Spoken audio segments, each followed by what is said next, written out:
আসসালামু আলাইকুম, সবাইকে স্বাগত জানাচ্ছি জব মেডিসিনের পক্ষ থেকে। আর সাথে আছে আমি নাসির স্যার। আজকে কিন্তু প্রাইমারি পরীক্ষা নিয়ে বিস্তারিত আলোচনা করব। প্রাইমারি পরীক্ষার যাদের ফর্মের ভিতরে যাদের ভুল ত্রুটি হয়, যারা অ্যাপ্লাই করেছেন এবং অ্যাপ্লাই করতে গিয়ে বাপের নাম মায়ের নাম ভুল করে ফেলেছেন, নিজের নামও ভুল করে ফেলেছেন এবং এর ভিতরে দেখা যায় যে আপনার ভোটার আইডি কার্ডে একটা, আবার আপনার সার্টিফিকেট এক নাম, তিনি অনেক বিপদে পড়ছেন, আবেদনও করে ফেলেছেন। এখন কি করবেন? এই ধরনের কোনো প্রশ্ন থাকলে সেগুলো ক্লাসে করতে পারবেন। আর প্রাইমারি পরীক্ষায় গুরুত্বপূর্ণ বিগত সালের যতগুলো প্রশ্ন এসেছে এবং কঠিন প্রশ্ন এবং কনফিউশন প্রশ্ন এসেছে, ওই প্রশ্নগুলো কিন্তু আমি এখানে আপনাদেরকে সলভ করে দিব এবং পুরো ক্লাসটা প্রথম থেকে শেষ পর্যন্ত ইনশাআল্লাহ করবেন। একটা জিনিস মাথায় রাখবেন, আর শুধু সহজ প্রশ্নগুলো পড়লে হবে না। আর উনি সাউন্ড বাজে কেন?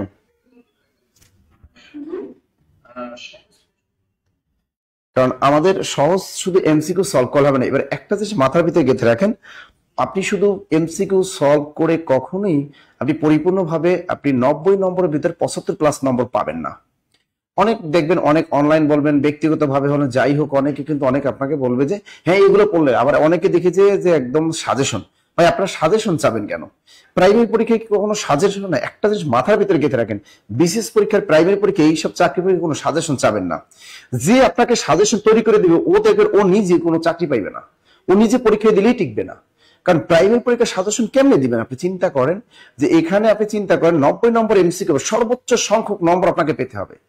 এক্ষেত্রে সিলেবাস ধরে ধরে পড়তে পারে। আপনি শুধু বিগত সালের প্রশ্নগুলো যদি প্রাইমারি গত 75 নম্বর প্রশ্ন হলে তাই ওইভাবে পড়েন তাহলে হবে না। আপনি চিন্তা করেন যদি প্রাইমারি প্রধান শিক্ষক এবার প্রশ্নটা করবেন কারা জানেন? Bangladesh public service commission. তো বাংলাদেশ পাবলিক সার্ভিস কমিশন তাদের বুঝতেন, তারা পিএসসি নন কাটার প্রশ্নগুলো যেভাবে করে ওই আদলেই তারা প্রশ্ন করবে, পিএসসি বিসিএস প্রশ্ন যেভাবে করে ওই আদলেই তারা কিন্তু ফলো করবে। সুতরাং এখানে কিন্তু একটা দেখার বিষয়, পিএসসি নন কাটার প্রশ্নগুলো যদি আপনি দেখেন সেখানে কিন্তু তারা এগুলো কোনো ফলো করে না। এই সিলেবাস মিলেবাস এগুলো ফলো করার টাইম নাই। ওই যে অনেক পেজে দেখি যে 11 জন কবি সাহিত্যিক বলে, আর দূর মিয়া কিসের 11 জন কবি সাহিত্যিক? 11 জন কবি সাহিত্যিক বলতে কোনো জিনিস আছে? এখন পিএসসি বলে দিছে নাকি যে 11 জন কবি সাহিত্যিক পড়ো? কোথাও লেখা আছে? নাই তো। এখন তো বিভিন্ন মুসলিম সাহিত্যগুলা ফরুক আহমেদ থেকে আসে, ইসমাইল হোসেন সিরাজি থেকে প্রশ্ন ধরে, এগুলো তো 11 জন কবি সাহিত্যিকের ভিতর নেই। তাহলে এগুলো আবুল ফজল থেকে ধরে, তো এগুলো তো 11 জন কবি সাহিত্যিকের ভিতর নেই। তা ওই জিনিসগুলো ভুলে যান যে 11 জন কবি সাহিত্যিক। এখন সিস্টেম ওয়াইজ আপনাকে পড়াশোনা করতে হবে, পিএসসি নন কাটারের সিলেবাস ফলো করতে হবে, সুন্দর মতো এগুলো দেখতে হবে যে কত কোন কোন টপিক থেকে তারা প্রশ্নগুলো ধরতে পারে।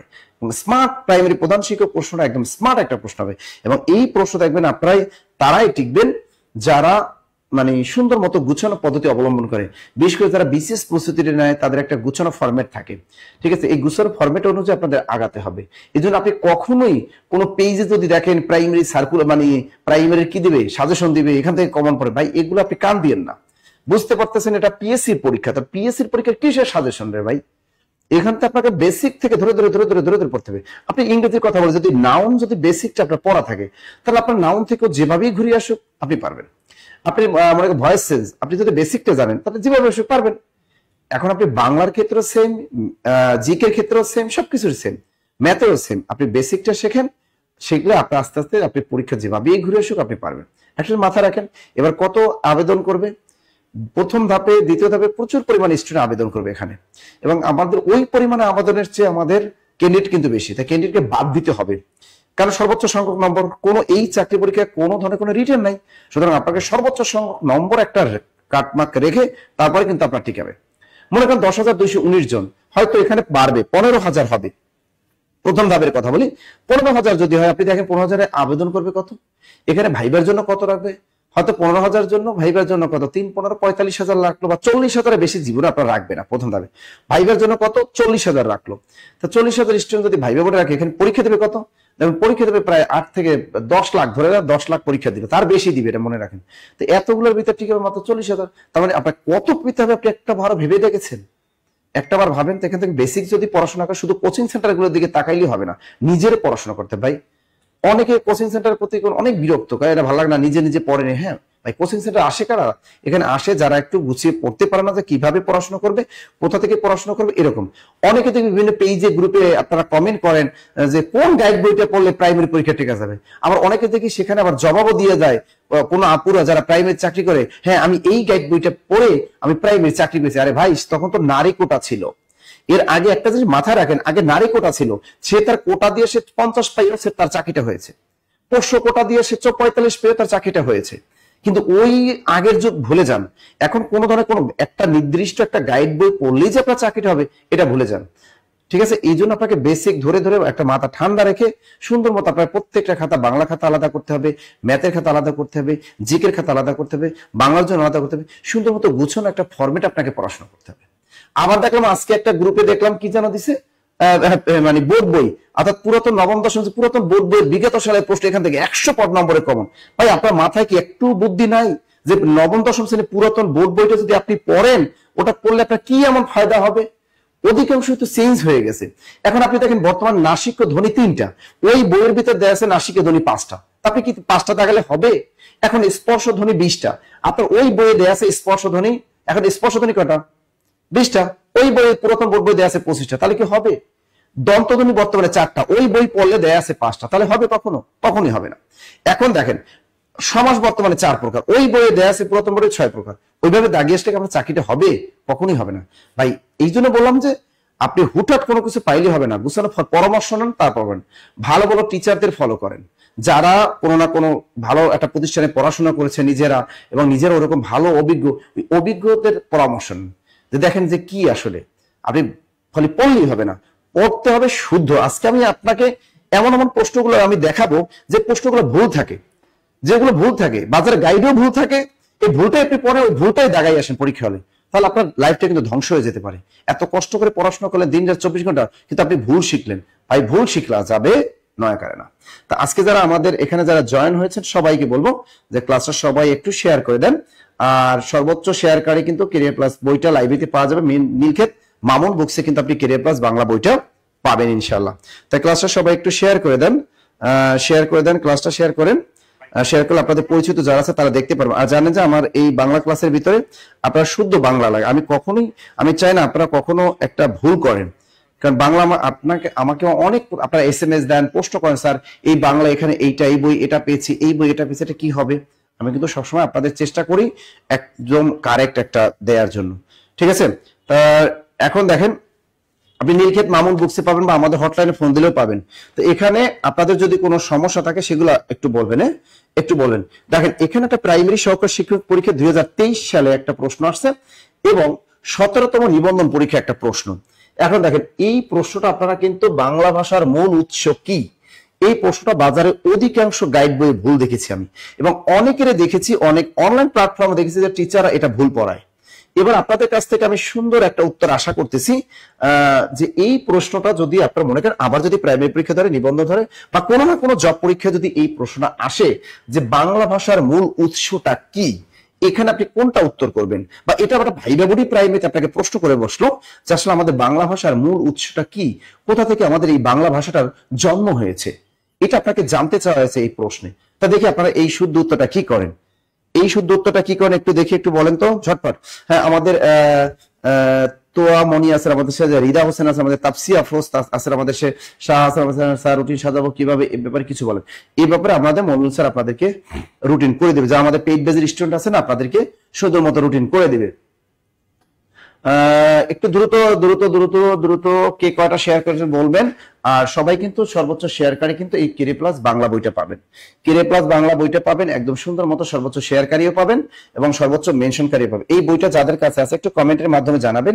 আমি দেখেছি এই বইটা হুবহু অনেকে নকল করছে, এই বইটা অনেক কোচিং সেন্টারও দেখেছি, অনেক পেইড ব্যাচের মানে আমাকে স্ক্রিনশট দিয়েছে, স্যার দেখেন আপনার বইটা বা আপনার লেকচার শিটটা হুবহু কপি করছে।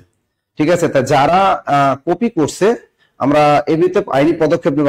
আমাদের জব মেডিসিনের যে প্রাইমারি লেকচার শিট, এটা নিবন্ধনের লেকচার শিট, এগুলো কপি করছে।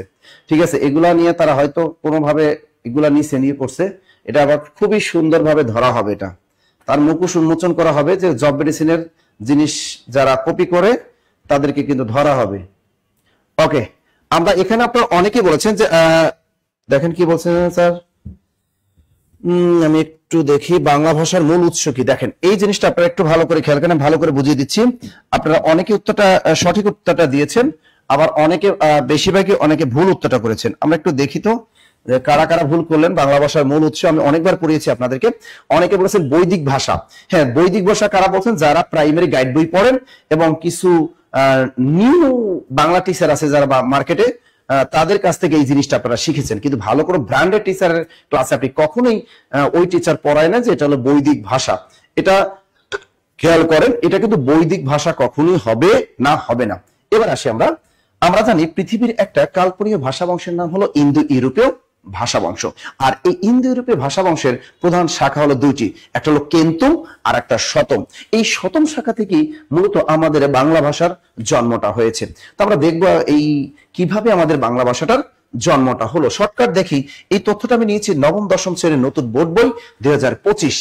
তা নবম দশম শ্রেণীর নতুন বোর্ড বই 2025, সেখানে লেখা আছে এরকম, দেখেন এই যে সেই ভাষাটার নাম ইন্দো ইউরোপীয় ভাষা, ইন্দো ইউরোপীয় ভাষা বংশ একটা। এই ইন্দো ইউরোপীয় থেকে আসছে ইন্দো ইরানীয়। কি আসছে ভাইয়ারা? ইন্দো ইরানীয়, ইন্দো ইরানীয়, ইন্দো ইরানীয়। এখান থেকে একটি ভাষা আসছে ভারতীয় আর্য, ভারতীয় আর্য একটা ভাষা আসছে, ভারতীয় আর্য। এখান থেকে ভাষার জন্ম লাভ করলো প্রাকৃত ভাষা। এখান থেকে একটা ভাষার জন্ম ভারতীয় আর্য। তা ভারতীয় আর্য ভাষার দুটি শাখা, 1 2 3। আচ্ছা দেখেন, ইন্দো ইউরোপীয়, ইন্দো ইরানীয়, ভারতীয় আর্য, এরপর কি আসছে? প্রাকৃত। এরপর একটা ভাষা আসছে আমাদের প্রাকৃত ভাষা। এই প্রাকৃত ভাষা থেকে আবার দুটি বেবি জন্ম লাভ করলো। একটা হলো আমাদের বাংলা ভাষা, একটা হলো আমাদের বাংলা ভাষা, আর একটা হলো আমাদের অসমিয়া ভাষা, অর্থাৎ ভারতের আসামের অঞ্চলের ভাষা, যেটাকে আমরা বলবো অসমিয়া ভাষা। একটু ভালো করে খেয়াল রাখেন এখানে। তা পৃথিবীর একটা কাল্পনিক ভাষা বংশ নাম, সেটা হলো কি? ইন্দো ইউরোপীয়। এই তথ্য সূত্রটা আমি নিয়েছি নবম দশম শ্রেণীর নতুন বোর্ড বই 2025। তো ইন্দো ইউরোপীয় থেকে কোন ভাষাটা আসছে? ইন্দো ইরানীয়। এরপর আসছে কোনটা? ভারতীয় আর্য। ভারতীয় আর্য থেকে কোন ভাষাটা জন্ম লাভ করলো? প্রাকৃত ভাষা। এখন দেখেন, আমাদের বলতে বাংলা ভাষার মূল উৎস কি? আপনি বলবেন এটা কি বৈদিক ভাষা? বৈদিক ভাষা কাকে বলে জানেন? বেদের ভাষাকে বলে বৈদিক ভাষাটা, লিখে রাখেন। বেদের ভাষাকে বলা হয় বৈদিক ভাষা, অর্থাৎ বেদ যে ভাষায় লেখা হয়, বেদের ভাষাকে বলে, বেদের ভাষাকে বলে বৈদিক ভাষা, বেদের ভাষাকে বলে বৈদিক ভাষা। দেখেন বাজারে গাইডে কি একটা মারাত্মক ভুল, এখন দেখেন কি একটা মারাত্মক ভুল একটা আপনাকে ধরিয়ে দিলাম আমি। তা বেদের ভাষাকে বলা হয় কি? বৈদিক, অর্থাৎ বেদ যে ভাষায় লেখা ওটাকে বলে মূলত বৈদিক ভাষা। তো সুতরাং এটা তো কখনোই হবে না যে বাংলা ভাষার মূল উৎস কি। এখন আপনি দেখেন বাংলা ভাষার জন্মটা হলো কোথা থেকে? এই প্রাকৃত ভাষা থেকে। তা বাংলা ভাষার জননী বলা হয় কাকে? প্রাকৃত ভাষাকে। বাংলা ভাষার মা বলা হয় কাকে? এই প্রাকৃত ভাষাকে। আবার দেখেন যদি বলে বাংলা ভাষার বোন বলা হয় কাকে? অসমিয়া ভাষাকে। বাংলা ভাষা ভাই বলা হয় কাকে? অসমিয়া ভাষাকে। বাংলা ভাষার সহোদর বলা হয় কাকে? এই অসমিয়া ভাষাকে। ক্লিয়ার? তাহলে আমরা জানতে পারলাম যে বাংলা ভাষার মূল উৎস হলো প্রাকৃত ভাষা। আর জীবনে এটা ভুল করবেন না। এটা যদি আপনার যদি কোনো ভাই বাবুরও প্রশ্ন ধরে, আপনি সুন্দর মতো বলবেন যে বাংলা ভাষার উৎপত্তি হয়েছে কোথা থেকে? প্রাকৃত ভাষা থেকে। প্রাকৃত অর্থাৎ স্বাভাবিক ভাষা, অর্থাৎ জনগণের একদম মুখের ভাষাটা যেটা তৎকালীন প্রচলিত ছিল, সেই ভাষা থেকে আমাদের বাংলা ভাষার জন্ম। Clear clear clear clear. কার কার হইলো এটা? হাত জাগান। এটা কার কার হইলো? এই জিনিসটা কার কার হইলো? একটু কমেন্টের মাধ্যমে জানান কার কার হইলো। তাহলে আমাদের মূল ভাষা কোথা? ইন্দো ইউরোপীয়। ইন্দো ইউরোপীয় থেকে আসছে ইন্দো ইরানীয়। এখান থেকে আসছে ভারতীয় আর্য। ভারতীয় আর্য থেকে আসছে প্রাকৃত ভাষা। প্রাকৃত ভাষা থেকে দুটো ভাষার জন্ম লাভ করলো, একটা বাংলা ভাষা আর একটা অসমিয়া ভাষা। তাহলে বাংলা ভাষার মূল উৎস কি? প্রাকৃত ভাষা, প্রাকৃত ভাষা, প্রাকৃত ভাষা। আর বৈদিক ভাষাটা কি? বেদের ভাষাকে বলা হয় বৈদিক ভাষা। লেখা শেষ হলে ডান লিখবা, লেখা শেষ হলে ডান লিখবা, লেখা শেষ হলে ডান। আমারটা হয়েছে সুলতানা রাজিয়া, তিনি বলছেন আমারটা হয়েছেন। Thank you Sultana Razia. এবং আমাদের মোর্শেদা মনি, তিনি বলেছেন আমার হয়েছে। শাহ মুরসালিম, তিনিও বলেছেন আমার হয়েছেন। Thank you thank you thank you. Afsana, তিনি আমার হয়েছে। রুমা আক্তার বলছেন আমার হয়েছেন। Thank you thank you thank you. Nasrin Sultana Nila, তিনি বলছেন আমারটা হয়েছে। বা মুস্তাফিজুর রহমান আমার হয়েছে। নীলিমা আকন্দ প্রাকৃত, এটাও আমার হয়েছে। বাহ। নওরিন সুলতানা আমার হয়েছে। জান্নাত ফেরদৌস আমার হয়েছে। Thank you thank you. Nishita, তিনি বলছেন স্যার আমার হয়েছেন। Thank you. হাত জাগাইছেন ফারজানা মিমি, তিনি বলছেন আমার হয়েছেন। শফিক বলেছেন স্যার আমার হয়েছেন। Thank you. মাহমুদ হাসান, তিনি বলছেন আমার হয়েছেন। মাশাআল্লাহ। মৌসুমী রশিদ, তিনি বলছেন আমার হয়েছে। রুনি আক্তার রুনা, তিনি বলছেন আমার হয়েছে। Thank you thank you. পারে good good good good good. Thank you thank you thank you thank you. Okay, আমাদের পরের প্রশ্নটা আমরা যদি একটু খেয়াল করি, এখানে দেখো বাংলা ভাষা সাহিত্যের মধ্যযুগের, দেখেন চমৎকার একটা প্রশ্ন আবার আমরা আসছি। দেখো বাংলা ভাষা ও সাহিত্যের মধ্যযুগের প্রথম নিদর্শন কোনটি? বাংলা ভাষা ও সাহিত্যের মধ্যযুগের, ভালো করে প্রশ্ন পড়বা, তারপর উত্তরটা করবা। প্রশ্ন করছে বাংলা ভাষা ও সাহিত্যের মধ্যযুগের প্রথম নিদর্শন, এখানে কথাটা বলছে মধ্যযুগের প্রথম নিদর্শন কি? উত্তরটা ভালো করে পড়বা, তারপর উত্তর করবা। হ্যাঁ, অপর বঙ্গ কামরূপী হবে। যে বাংলা ভাষার উৎপত্তি হচ্ছে কোথা থেকে, আপনি লিখবেন প্রাকৃত ভাষা। কোনো কারণে অপশন যদি প্রাকৃত ভাষা না থাকে সেক্ষেত্রে আপনি বঙ্গ কামরূপীতে টিক দিয়ে চলে আসবেন। ক্লিয়ার? তা বাংলা ভাষার উৎপত্তি হচ্ছে কোথা থেকে, আপনি আগেই খুঁজবেন চারটা অপশনের মধ্যে প্রাকৃত ভাষা আছে কিনা। যদি থাকে টিক মারেন, যদি না থাকে আপনার অপশন বিকল্প আর একটা দিয়ে দিলাম বঙ্গ কামরূপী। কারণ কিছু কিছু চাকরি পরীক্ষায় অপশনে এটা ছিল না, এটা ছিল, সেক্ষেত্রে এটা টিক দিয়ে আসবেন। আর এই দুইটা থাকলে টিক দেবেন এটা, যখন এটা থাকবে না তখন এটা মেরে আসবেন। ক্লিয়ার সবাই? ক্লিয়ার? তো ভালো করে বুঝে নেবেন, ভালো করে বুঝে নেবেন। এরপরে প্রশ্ন হলো বাংলা ভাষা সাহিত্যের মধ্যযুগের প্রথম নিদর্শন কোনটি বলেন তো? হ্যাঁ, অনেকে বলেছেন স্যার এখানে শ্রীকৃষ্ণ কীর্তন। ওয়াও, শ্রীকৃষ্ণ কীর্তন। একটু ভালো করে খেয়াল রাখেন, আমি যদি বলি এখানে বাংলা সাহিত্যের প্রাচীন যুগের নিদর্শন কোনটা, দেখেন বাংলা সাহিত্যের, খেয়াল করেন বাংলা সাহিত্যের প্রাচীন যুগের নিদর্শন, বাংলা সাহিত্যের প্রাচীন যুগের আদি নিদর্শন কি? প্রাচীন যুগের আদি নিদর্শন, এই প্রশ্নটা আপনার আসতে পারে। প্রশ্নটা কি বলছে, বাংলা সাহিত্যের প্রাচীন যুগের আদি নিদর্শন কি? সেক্ষেত্রে উত্তরটা হবে চর্যাপদ। উত্তরটা হবে চর্যাপদ। অপশনে চর্যাপদ না থাকলে আপনি টিক দিবেন দোহা কোষ। কোথায় টিক দিবেন? দোহা কোষ। এখন দেখেন চর্যাপদ দোহা কোষ দুটোটাই যদি থাকে সেক্ষেত্রে আপনি অবশ্যই চর্যাপদে টিক দিবেন। আর যদি অপশনে এই চর্যাপদ না থাকে সেক্ষেত্রে আপনি দোহা কোষে টিক দিয়ে আসবেন। ক্লিয়ার সবাই? স্যার শ্রীকৃষ্ণ কীর্তন ভুলে গেছি, আফরোজাইরিন কেন কেন কেন? সাইফ উদ্দিন আছেন আমাদের সাথে, বা মাসুমার রানা আছে, মাসুদ রানা আছেন আমাদের সাথে। আর কে কে আছেন বলেন তো, একটু বলেন। সর্বোচ্চ শেয়ারকারী কেরে প্লাস বাংলা বই পাবেন, সর্বোচ্চ মেনশনকারীও থাকবেন। তা এখন দেখেন বাংলা কি কি প্রশ্ন পাইলেন। বাংলা সাহিত্যের প্রাচীন যুগের আদি নিদর্শন কি? উত্তর হবে চর্যাপদ। চর্যাপদ থাকবে না, দোহা কোষে টিক দিয়ে আসবেন। আর অপশনে চর্যাপদ দোহা কোষ দুইটা থাকলে টিক দিবেন আপনি কোথায়? চর্যাপদে। Clear clear clear clear clear clear clear okay. এখন দেখেন এখান থেকে শ্রীকৃষ্ণ কীর্তন কাব্য, এখান থেকে মধ্যযুগের প্রথম নিদর্শন কোনটি? উত্তরটা আপনারা জেনে গেলেন যে মধ্যযুগের শ্রীকৃষ্ণ কীর্তন কাব্য, শ্রীকৃষ্ণ কীর্তন। আর একটা প্রশ্ন আসে যে মধ্যযুগের শ্রেষ্ঠ নিদর্শন কি? আর একটা প্রশ্ন আপনাকে ধরে, দেখে উত্তরটা কে পারেন। মধ্যযুগের শ্রেষ্ঠ নিদর্শন কি? মধ্যযুগের শ্রেষ্ঠ নিদর্শন কোনটি? কে বলতে পারবেন? ঝটপট উত্তর দাও। মধ্যযুগের শ্রেষ্ঠ নিদর্শন কি? দ্রুত উত্তর করো। মধ্যযুগের শ্রেষ্ঠ নিদর্শন কি? কে পারেন?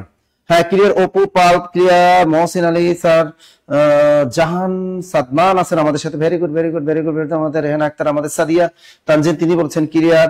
তুমি কি আবার নতুন করে শুনতে চাইতেছো নাকি? আচ্ছা, এবারে দেখো মধ্যযুগের শ্রেষ্ঠ নিদর্শন কোনটি? কে পারেন?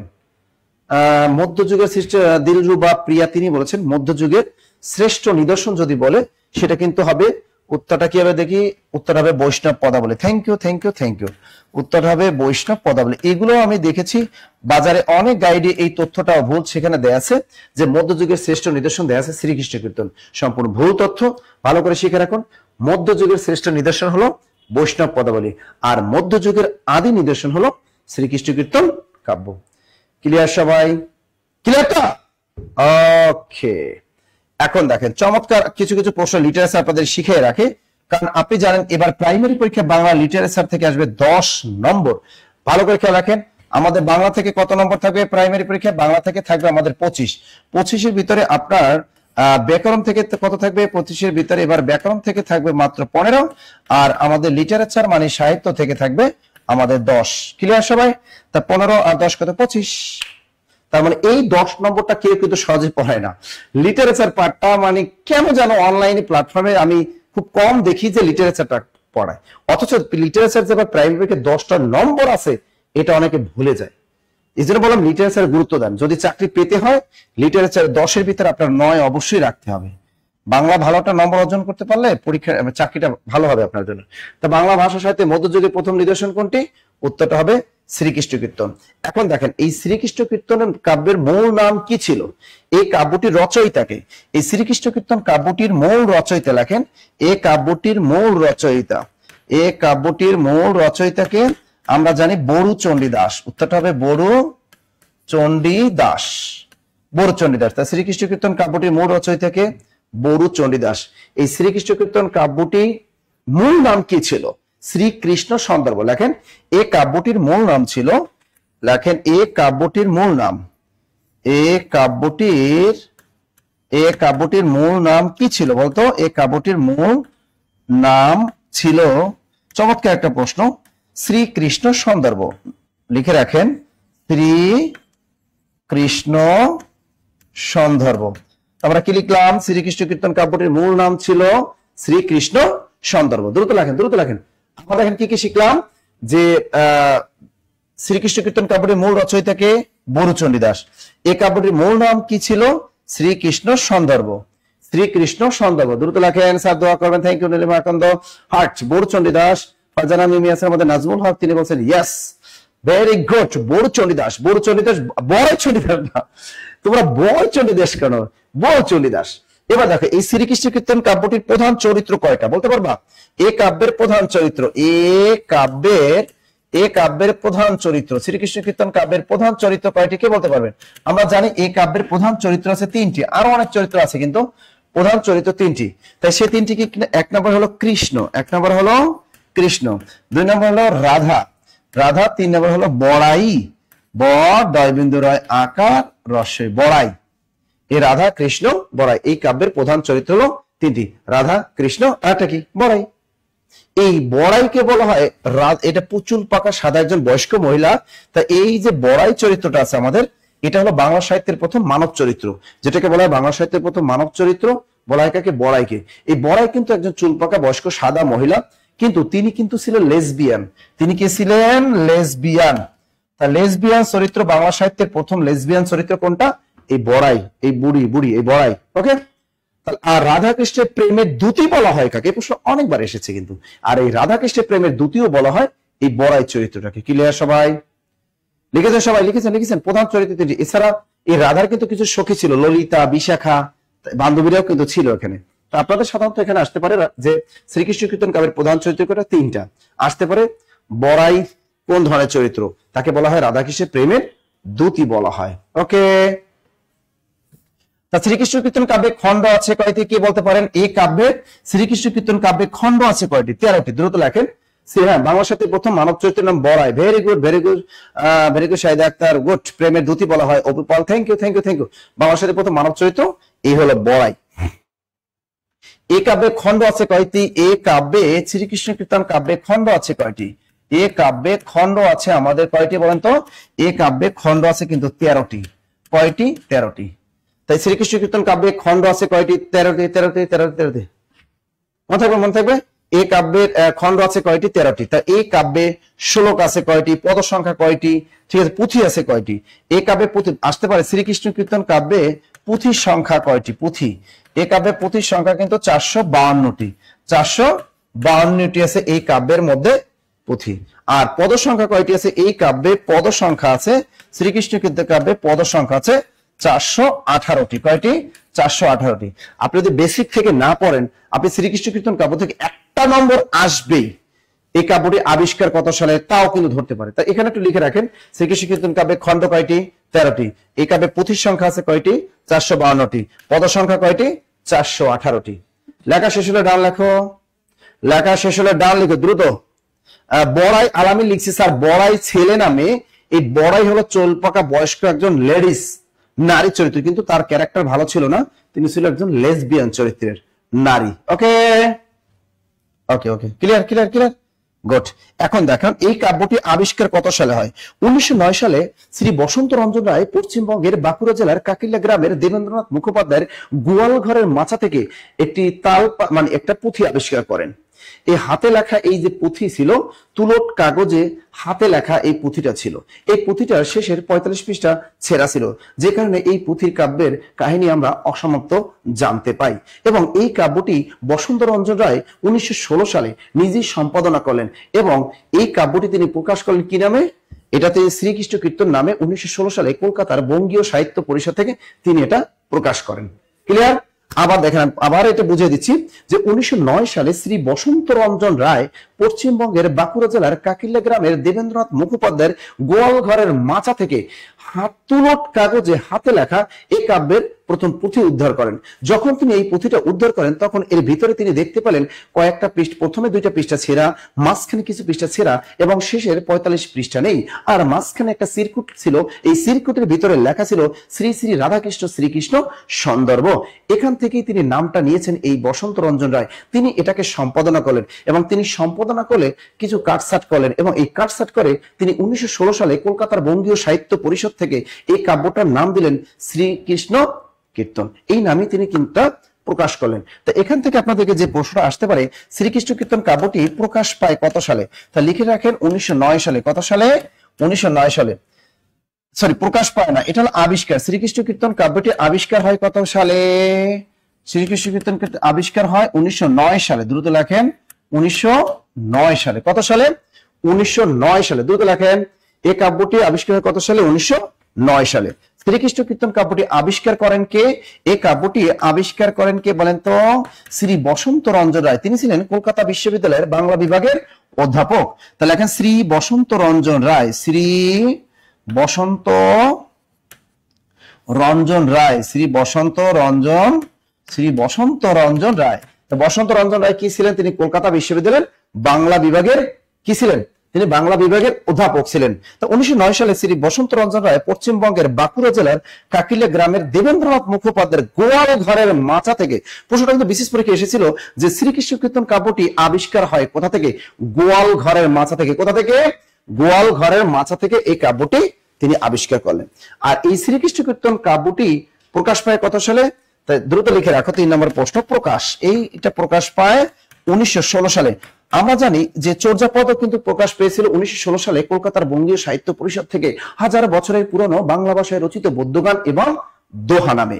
তেমনি একই সালে প্রকাশ পায় আমাদের কোনটা? আমাদের শ্রীকৃষ্ণ কীর্তন কাব্যটি কত সালে প্রকাশ পায়? 1916 সালে। কোথা থেকে প্রকাশ পায়? কলকাতার বঙ্গীয় সাহিত্য পরিষদ থেকে।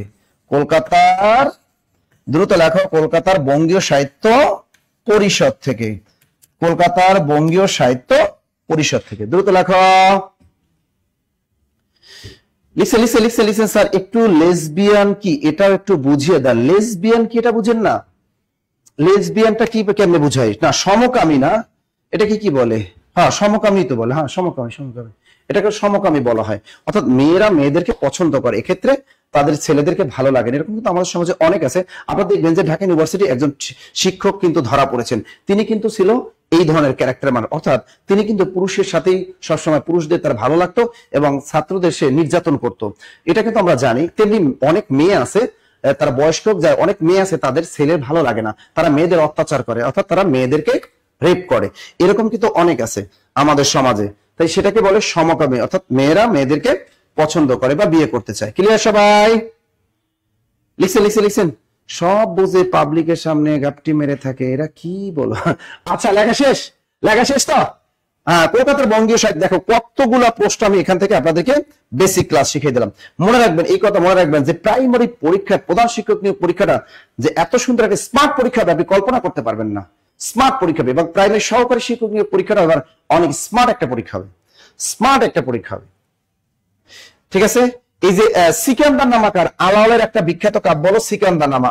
সিকান্দার নামা কাব্যটিকার আলাওলের একটা বিখ্যাত কাব্য সিকান্দার নামা। ঠিক আছে, খেয়াল রাখবেন। আচ্ছা, দেখি আমাদের পরের প্রশ্নটা কি আসছে।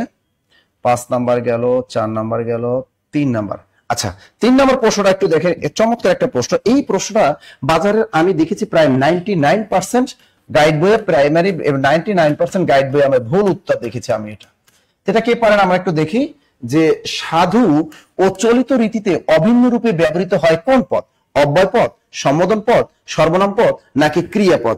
বাজারে 99% গাইড বই এই উত্তরটা ভুল। 99% গাইড বই উত্তরটা ভুল। দ্রুত বলেন। আরে ও ভুলে গেছে, কি লিখছো তোমরা? বড়াই কিন্তু মহিলা, এটা ভুলে যাবে না। আপাতত এই পাপ থেকে ছেলেরা মুক্ত। ওরে আল্লাহ রে, ছেলেরা দুধে দেওয়া তুলসী পাতা একেবারে। দ্রুত বলো, দ্রুত দ্রুত বলো। তাহলে এটা কি হবে? দেখেন, এই যে আমরা লিখলাম সাধু চরিত। এখন দেখেন সাধু চরিত, এখান থেকে যে কটা প্রশ্ন আসতে পারে প্রাইমারি পরীক্ষায়, যে কটা প্রশ্ন আসতে পারে বিসিএস, যে কটা প্রশ্ন আসতে পারে নিবন্ধন পরীক্ষায় বা ব্যাংক নিয়োগ পরীক্ষায়, আমি প্রত্যেকটা পয়েন্ট আমি লিখে দিচ্ছি, আপনারা সুন্দর মতো লিখে রাখেন। 1 নম্বর প্রশ্ন, সাধু রীতি। সাধু ভাষা পরিভাষাটি প্রথম কে? দেখেন, সাধু ভাষা পরিভাষাটি সাধু ভাষা লেখেন, সাধু ভাষা পরিভাষাটি প্রথম ব্যবহার করেন কে? সাধু ভাষা পরিভাষাটি প্রথম ব্যবহার করেন কে বলতো? সাধু ভাষা পরিভাষাটি প্রথম ব্যবহার করেন রাজা রামমোহন রায়। দ্রুত লেখো, রাজা রামমোহন রায়। চমৎকার একটা প্রশ্ন আপনাদের লিখে দিলাম যে সাধু ভাষা পরিভাষাটি প্রথম কে ব্যবহার করেন? সাধু ভাষা পরিভাষাটি প্রথম ব্যবহার করেন রাজা রামমোহন রায়। এবার দেখো 2 নম্বর প্রশ্ন। 2 নম্বর প্রশ্নটা হলো সাধু ভাষার জনকটাকে? ঈশ্বরচন্দ্র বিদ্যাসাগর। এটাও লেখেন, সাধু ভাষার জনক। দেখেন, সাধু ভাষার জনক, এগুলো কিন্তু আপনাদের প্রাইমারি ভাইবা বোর্ডেও ধরে। সাধু ভাষার জনক আমরা জানি তিনি হলেন ঈশ্বরচন্দ্র বিদ্যাসাগর। দ্রুত লেখেন ভাইয়েরা, ঈশ্বরচন্দ্র বিদ্যাসাগর। দ্রুত দ্রুত দ্রুত দ্রুত। স্যার এতদিনে একটা মনের কথা কইছেন, কি মনের কথা কইলাম তোমাদের? হ্যাঁ, কি মনের কথা কইলাম একটু দ্রুত বলো। এখানে আমরা কি লিখলাম দেখো, সাধু ভাষা পরিভাষাটি প্রথম কে ব্যবহার করেন? সাধু ভাষা পরিভাষাটি প্রথম ব্যবহার করেন রাজা রামমোহন রায়। এই প্রশ্নটা কি লিখলাম? সাধু ভাষার জনককে? এই সাধু ভাষার জনককে আমাদের ঈশ্বরচন্দ্র বিদ্যাসাগর। সাধু ভাষার জনককে ঈশ্বরচন্দ্র বিদ্যাসাগর। লিখেছেন সবাই? ভাই এই জিনিসগুলো কিন্তু আমি এই যে বললাম কথাটা কিন্তু সত্য। এরকম আমি ঢাকা ইউনিভার্সিটিতে পড়াশোনা করছি, আমি যখন হলে ছিলাম ভাই এরকম অনেক দেখেছি। ঢাকা ইউনিভার্সিটি একজন টিচার ধরা পড়ছে না, ঢাকা ইউনিভার্সিটি আরো অনেক টিচার আছে, নারী টিচাররাও আছে এরকম।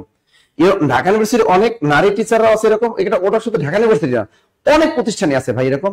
পুরুষ যে এরকম ইদানিং এটা অনেক বাড়ছে ভাই, এটা অনেক বাড়ছে। এটা কি করে, এটা মানে হলে ঘুমানো যায় না, অনেক ছেলেরা আছে এরকম করে, আবার অনেক মেয়েরা আছে এরকম করে, বুঝছেন? এই জিনিসটা আমাদের সমাজে অনেক খারাপ একটা জিনিস, এই জিনিসটা থেকে সবাই দূরে থাকবেন। ওকে, তাই আমরা সাধু ভাষার পরিভাষাটি প্রথম কে ব্যবহার করেন? রাজা রামমোহন রায়। সাধু ভাষার জনক কে? ঈশ্বরচন্দ্র বিদ্যাসাগর।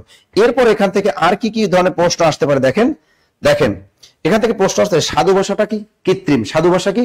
কৃত্রিম। আর চলিত ভাষা কি? কৃত্রিমতা বর্জিত। ঠিক আছে। ভাষার কোন রীতি ব্যাকরণের সুনির্দিষ্ট নিয়ম মেনে চলে? সাধুরীতি। লিখে রাখেন, সাধুরীতি ব্যাকরণের সুনির্দিষ্ট নিয়ম মেনে চলে। এই প্রশ্ন অনেকবার এসেছে নিবন্ধন পরীক্ষায়। সাধুরীতি কি করে? ব্যাকরণের সুনির্দিষ্ট নিয়ম মেনে চলে। লিখছেন সবাই এটা? আচ্ছা, এখন সাধু চলিত ভাষা পার্থক্যটা কিন্তু পড়তে হবে আপনাদের। যে ভাষার কোন রীতি তৎসম শব্দবহুল, এটা আসতে পারে। যে ভাষার কোন রীতিতে সর্বনাম ও ক্রিয়াপদ অভিন্ন রূপে ব্যবহৃত হয়, অথবা ভাষার কোন রীতিতে সর্বনাম ও ক্রিয়াপদ পূর্ণরূপে ব্যবহৃত হয়, সেটা হলো সাধুরীতি। ক্লিয়ার? স্যার আপনার বইটি কি লাইব্রেরিতে পাওয়া যাবে? অবশ্যই আমার বইটি লাইব্রেরিতে পাওয়া যাবে। আচ্ছা দেখেন, এখন দেখেন সাধু ও, তাহলে প্রশ্নটা কি আসলো আমাদের? সাধু চলিত রীতিতে অভিন্ন রূপে, অভিন্ন মানে একই রূপে ব্যবহৃত হয়। উত্তর যেটা ভিন্ন রূপে ব্যবহৃত হয় না, উত্তরটা কি হবে বলেন তো? এবার তো আবার এটা বলেন, স্যার স্লো পড়ান। ভাইয়া আমি এত অনেক স্লো করেই তো পড়াচ্ছি। সাধু চলিত রীতিতে অভিন্ন রূপে ব্যবহৃত হয় কি? অব্যয়, নাকি সম্বোধন পদ, নাকি সর্বনাম পদ, নাকি ক্রিয়াপদ? উত্তরটা কি হবে বলতে পারেন? একটু বলেন তো এখন উত্তরটা। সাধু ভাষা সুনিয়ন্ত্রিত ব্যাকরণ নিয়ম অনুসারে, ভেরি গুড। সাধু ভাষা কি? সুনিয়ন্ত্রিত ও সুনির্দিষ্ট। সাধু ভাষা সুনিয়ন্ত্রিত ও সুনির্দিষ্ট। ক্লিয়ার? তাহলে এটা উত্তর কি হবে আমাদের? কামরুজ্জামান মৃধা তিনি বলেছেন ক। বাজারে আমি আবার বলেছি যে বাজারে 90% গাইড বই এটা উত্তর দেওয়া আছে অব্যয়, এটা ডাহা মিথ্যা কথা। উত্তরটা হবে সম্বোধন পদ। উত্তরটা কি হবে? সম্বোধন পদ। তা সাধু চলিত রীতিতে অভিন্ন রূপে ব্যবহৃত হয় সম্বোধন পদ। কোন পদ? সম্বোধন পদ। মনে থাকবে? দ্রুত লিখে রাখো, এটা দ্রুত লিখে রাখো। আবার বলে দিচ্ছি যে আজকে সর্বোচ্চ শেয়ারকারী কি পাবেন? কেরে প্লাস বাংলা বইটা পাবেন। সুন্দর মতো বইটা পেয়ে যাবেন কিন্তু আজকে। তা উত্তরটা কি হবে? এই অব্যয় তোমরা এই ভুল পড়বা না। আজকে যে দেখো মানে আমি কতগুলো প্রশ্ন বাজারে গাইডে ভুল আমি এটা দেখাই দিচ্ছি। তো অব্যয় হবে না, হবে সম্বোধন পদ। অব্যয় হবে না, হবে কি? সম্বোধন পদ। এই অব্যয় এটা ভুয়া, এটা হবে এটা সম্বোধন পদ। ক্লিয়ার? লেখা শেষ। ওকে, লেখা শেষ হলে ডান লিখবেন। পরের প্রশ্ন দেখেন, চমৎকার একটা প্রশ্ন আসছে যে চতুষ্পদ শব্দের সন্ধি বিচ্ছেদ কোনটি? চতুষ্পদ শব্দের সন্ধি বিচ্ছেদ কোনটি? এটা 27তম বিসিএস আসছে, নিবন্ধন পরীক্ষা আসছে, আমাদের প্রাইমারি বা অন্যান্য পরীক্ষা আসতে পারে। নিয়মটা হলো সন্ধির ক্ষেত্রে চতুষ্পদ কোন শব্দের মধ্যে যদি এই মূর্ধন্য থাকে, মূর্ধন্য থাকলে তার পরিবর্তে আপনি বিসর্গ বসাই দিবেন। কি দিবেন? কোন শব্দের মধ্যে যদি বিসর্গ থাকে তাহলে তার পরিবর্তে আপনি এটা কি বসাই দিবেন, একটা বিসর্গ বসাই দিবেন। আমি একটা উদাহরণ যদি দেখি, দেখেন ধনু শয়টাষ্ট অনুসার কয়কার কার ধনুষ্টাঙ্কার, ঠিক আছে। এই যে মূর্ধন্য আছে, তা আমি বলছি কোন শব্দের মধ্যে যদি মূর্ধন্য থাকে তার পরিবর্তে বিসর্গ বসাবেন। তাহলে দেখেন এখানে আমি কি বলবো, ধ নস্কিন ধনু, এই মূর্ধন্য পরিবর্তে কি বসাইলাম, বিসর্গ। ধনু বিসর্গ যোগ টঙ্কার, ট অনস্বর টং কয়কার কার আকার, ধনু বিসর্গ যোগ টঙ্কার সমান সমান ধনুষ্টঙ্কার। ক্লিয়ার সবাই? Listen listen listen listen listen listen listen listen. Trina Priyanka তিনি লিখছেন ভুয়া। কিসের জন্য ভুয়া লিখছো বলতো বাবু, বলতো কিসের জন্য ভুয়া লিখছো? তাহলে এই যে দেখো, তার মধ্যে থাকার পরিবর্তে কি হবে, বিসর্গ হবে। এরকম আমাদের তাহলে পরীক্ষায় আসছে কি চতুষ্পদ, দেখো সহজ কিন্তু চতুষ্পদ কি হবে, চ তস্কেতু চতু, এই মূর্ধন্য আছে তার পরিবর্তে আমরা কি বলবো, বিসর্গ। যোগ কি আছে, পদ, প দ পদ। দ্রুত লেখেন, চতু বিসর্গ যোগ পদ সমান সমান চতুষ্পদ। লিখছেন সবাই? লিখছেন লিখছেন লিখছেন লিখছেন লিখছেন লিখছেন ওকে। তাহলে আমাদের উত্তরটা হবে চতু বিসর্গ যোগ পদ কোনটা আছে, চতু বিসর্গ একদম শেষেরটা, একদম শেষেরটা। ওকে, আমরা পরের প্রশ্নটা একটু চলে যাই, দেখি পরের প্রশ্নটা আমাদের কি আসতেছে। মানব শব্দের প্রকৃতি প্রত্যয়টা কি একটু দেখো।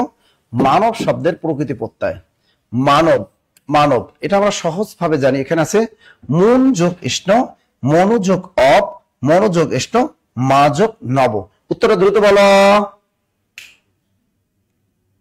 দ্রুত দ্রুত লেখেন। উত্তরটা কি হবে, দ্রুত দ্রুত দ্রুত দ্রুত। হ্যাঁ, অনেকে বলছে ঘ, ভেরি গুড, ঘ। তাহলে উত্তর হবে ঘ।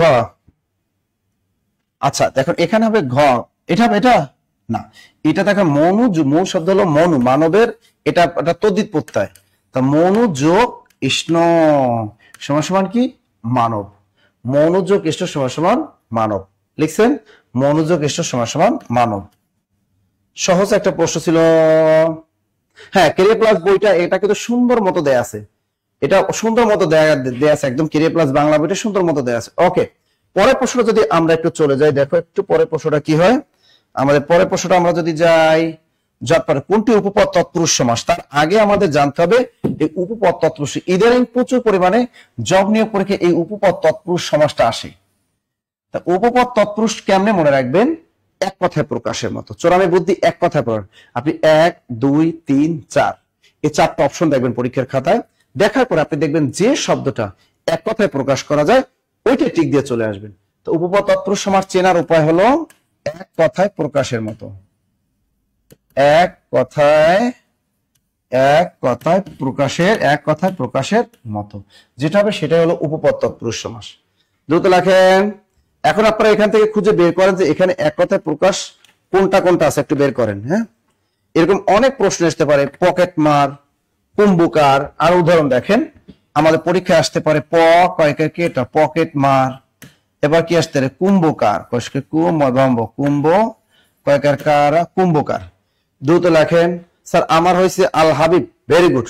কুম্ভকার, বর্ণচোরা, চিত্রকর, বর্ণচোরা। এবার লেখেন বর্ণচোরা, বর্ণচোরা।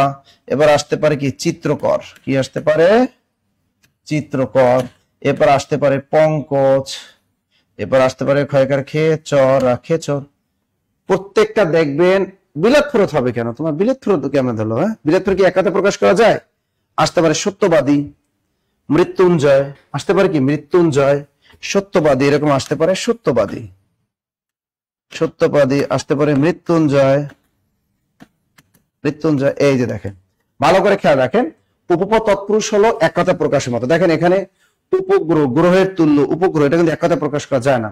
বিলাত ফেরত, বিলাত থেকে ফেরত, মাইনাস বোঝায়, এখানে কিন্তু কোনো এক কথা প্রকাশ করা যায় না। বিরুদ্ধবাদ, প্রতিবাদ, এটা এক কথা প্রকাশ করা যায় না। ছেলে ধরা এক কথা প্রকাশ করা যায়, ছেলে ধরে যে, ছেলে ধরা এক কথা প্রকাশ কি, ছেলে ধরে যে সমাস ছেলে ধরা। সুতরাং কোনটি উপপদ তৎপুরুষ সমাস, উত্তরটা হবে ছেলে দ্বারা, ছেলে দ্বারা, ছেলে দ্বারা। তো এরকম আরো কিছু উদাহরণ লিখে রাখো। যেমন সত্যবাদী, সত্য কথা বলে যে এক কথা প্রকাশ করা যায়। মৃত্যুঞ্জয়, মৃত্যুকে জয় করে যে। বর্ণচরা মানে নিজের বর্ণ লুকায় যে, বাপটার বর্ণ লুকায় যে। খেচর, আকাশে চড়ে যা। পঙ্কজ, পঙ্কে জন্মে যা। চিত্রকর, চিত্র করে যে বা চিত্র আঁকে যে, তাকে বলে আমরা চিত্রকর। পকেট মার, পকেট মারে যে, পকেট মার। তারপর কুম্ভকার, কুম্ভ করে যে। ক্লিয়ার সবাই? এটা লিখছেন সবাই, লিখছেন? Very good, very good, very good. কার কার এবার একটা হাত জাগাও যে এই প্রশ্নের উত্তরটা কে কে পালেন আপনারা? এই প্রশ্নের উত্তরটা কে কে পালেন? একটু হাত জাগান দ্রুত দ্রুত। আবার মেয়ে ধরা কিন্তু হবে না, পরীক্ষা যদি আসে মেয়ে ধরা, মেয়ে ধরা মানে কিন্তু আবার আরেকটা, যদি আসে মেয়ে ধরা, এই যে মেয়ে ধরা, মেয়ে ধরা তাহলে কিন্তু ইপটিজিং হয়ে যায়। মেয়ে ধরে মামলা খাবেন এবং ইপটিজিং। মেয়ে ধরে যে এটা কিন্তু হয় না, মামলা খাবেন কিন্তু। মেয়েদের গায়ে হাত দিলে মামলা খাবেন। ছেলে ধরা, মেয়েরা ছেলেদের ধরতে পারবে, কিন্তু কোন ছেলে মেয়েকে ধরতে পারবে না বা টাচ করতে পারবে না, তাহলে মামলা খাবেন। ওকে স্যার, আমার হয়েছে। Very good, very good. আমাদের রুমা আক্তার, আমাদের রাশিদুল ইসলাম সিদ্দিকী, তিনি আছেন, আমাদের নাজমুল হক আছেন আমাদেরকে। আচ্ছা দেখেন, আপনাদের একটা জব মেডিসিন একটা গুগল ফর্ম দেয়া হচ্ছে। এই গুগল ফর্মটা যদি পূরণ করেন তাহলে আপনি সর্বোচ্চ ডিসকাউন্টে ভর্তি হতে পারবেন। আর আমাদের এখানকার সবই হলো একদম পেইড বেজের ক্লাসগুলো হয় অস্থির, এবং এই ক্লাসগুলো যদি আপনি পড়েন নিয়মিত তাহলে আপনি অনেক ভালো কিছু করতে পারবেন। জীবনে একটা চাকরি আপনার হবে ইনশাল্লাহ, ইনশাল্লাহ, ইনশাল্লাহ। আচ্ছা, এরপর দেখেন বাক্যে জ্যোতি চিহ্ন। এখানে একটা চমৎকার একটা প্রশ্ন আমি দিয়েছি, বাক্যে কোন জ্যোতি চিহ্নটি থাকলে থামার প্রয়োজন নেই? চমৎকার একটা প্রশ্ন বলছে, বাক্যে কোন জ্যোতি চিহ্নটি থাকলে থামার প্রয়োজন নেই? তা বাক্যে কোন জ্যোতি চিহ্নটি থাকলে থামার প্রয়োজন নেই? উত্তরটি কি কোলন, আছে সেমিকোলন, আছে হাইফেন, আছে ড্যাশ। দেখি আপনাদের উত্তরটা কি হয়। আমার হয়েছে সুলাইমান আক্তার, আমার নীলিমা আকন্দ, আমার হয়েছে রূপকথা, আমার হয়েছে। Very good, very good. এটা উত্তরটা বলেন। আমি একটা টেকনিক লেখাই দিই, এটা একটা টেকনিক লেখেন, একটা টেকনিক লেখেন। কোলন ড্যাশ কয়েকারে কোলন, কোলন ড্যাশ একটা টেকনিক লেখেন। কোলন ড্যাশ দাড়ির, কোলন ড্যাশ দাড়ির জিজ্ঞাসা শুনে, কোলন ড্যাশ দাড়ির জিজ্ঞাসা শুনে 1 সেকেন্ড, কোলন ড্যাশ দাড়ির জিজ্ঞাসা শুনে 1 সেকেন্ড বিস্ময়ে, 1 সেকেন্ড বিস্ময়ে দাঁড়িয়ে রইল, 1 সেকেন্ড বিস্ময়ে দাঁড়িয়ে রইল। তাহলে লেখেন কোলন ড্যাশ দাড়ির জিজ্ঞাসা শুনে 1 সেকেন্ড বিস্ময়ে দাঁড়িয়ে রইল। এই লাইনটা লেখেন, আমি নিয়মটা লিখে দিচ্ছি তাহলে আর আপনার কখনোই ভুল হবে না। কোলন ড্যাশ দাড়ির জিজ্ঞাসা শুনে 1 সেকেন্ড বিস্ময়ে দাঁড়িয়ে রাখেন। তখন হাইফেন ইলেক ও ব্র্যাকেট বলল, লেখেন তখন হাইফেন, তখন হাইফেন ইলেক, তখন হাইফেন ইলেক ও ব্র্যাকেট বলল, ও ব্র্যাকেট, ও ব্র্যাকেট বলল আমাদের দাঁড়ানোর দরকার নেই, আমাদের দাঁড়ানোর দরকার নেই, আমাদের দাঁড়ানোর দরকার নেই। দ্রুত লেখেন, এটা দ্রুত লেখেন, আমাদের দাঁড়ানোর দরকার নেই। ভালো করে লিখবেন, আমাদের দাঁড়ানোর দরকার নেই। কমা উদ্ধরণ বলল আমাকে 1 বলতে হবে, কমা এবং উদ্ধরণ বলল আমাদের 1 বলতে হবে। দেখেন কমা ও উদ্ধরণ, উদ্ধরণ একটা চিহ্ন আছে, কমা ও উদ্ধরণ বলল আমাদের দাঁড়ানোর দরকার নাই, আমাদের দাঁড়ানোর দরকার নেই, আমাদের দাঁড়ানোর দরকার, আমাদের দাঁড়ানোর দরকার নেই। দ্রুত লেখো, হাই ব্রো থামার প্রয়োজন নয়, হাই ব্রো থামার প্রয়োজন নয়। হ্যাঁ, ওটা দিলে হবে, আমি পুরোটাই লিখে দিচ্ছি, আমাদের দাঁড়ানোর দরকার। কমা উদ্ধরণ বললো আমাকে 1 বলতে হবে, কোন এটা তো ভুল লিখছি। কমা উদ্ধরণ বললো আমাকে 1 বলতে হবে, কমা ও উদ্ধরণ বলল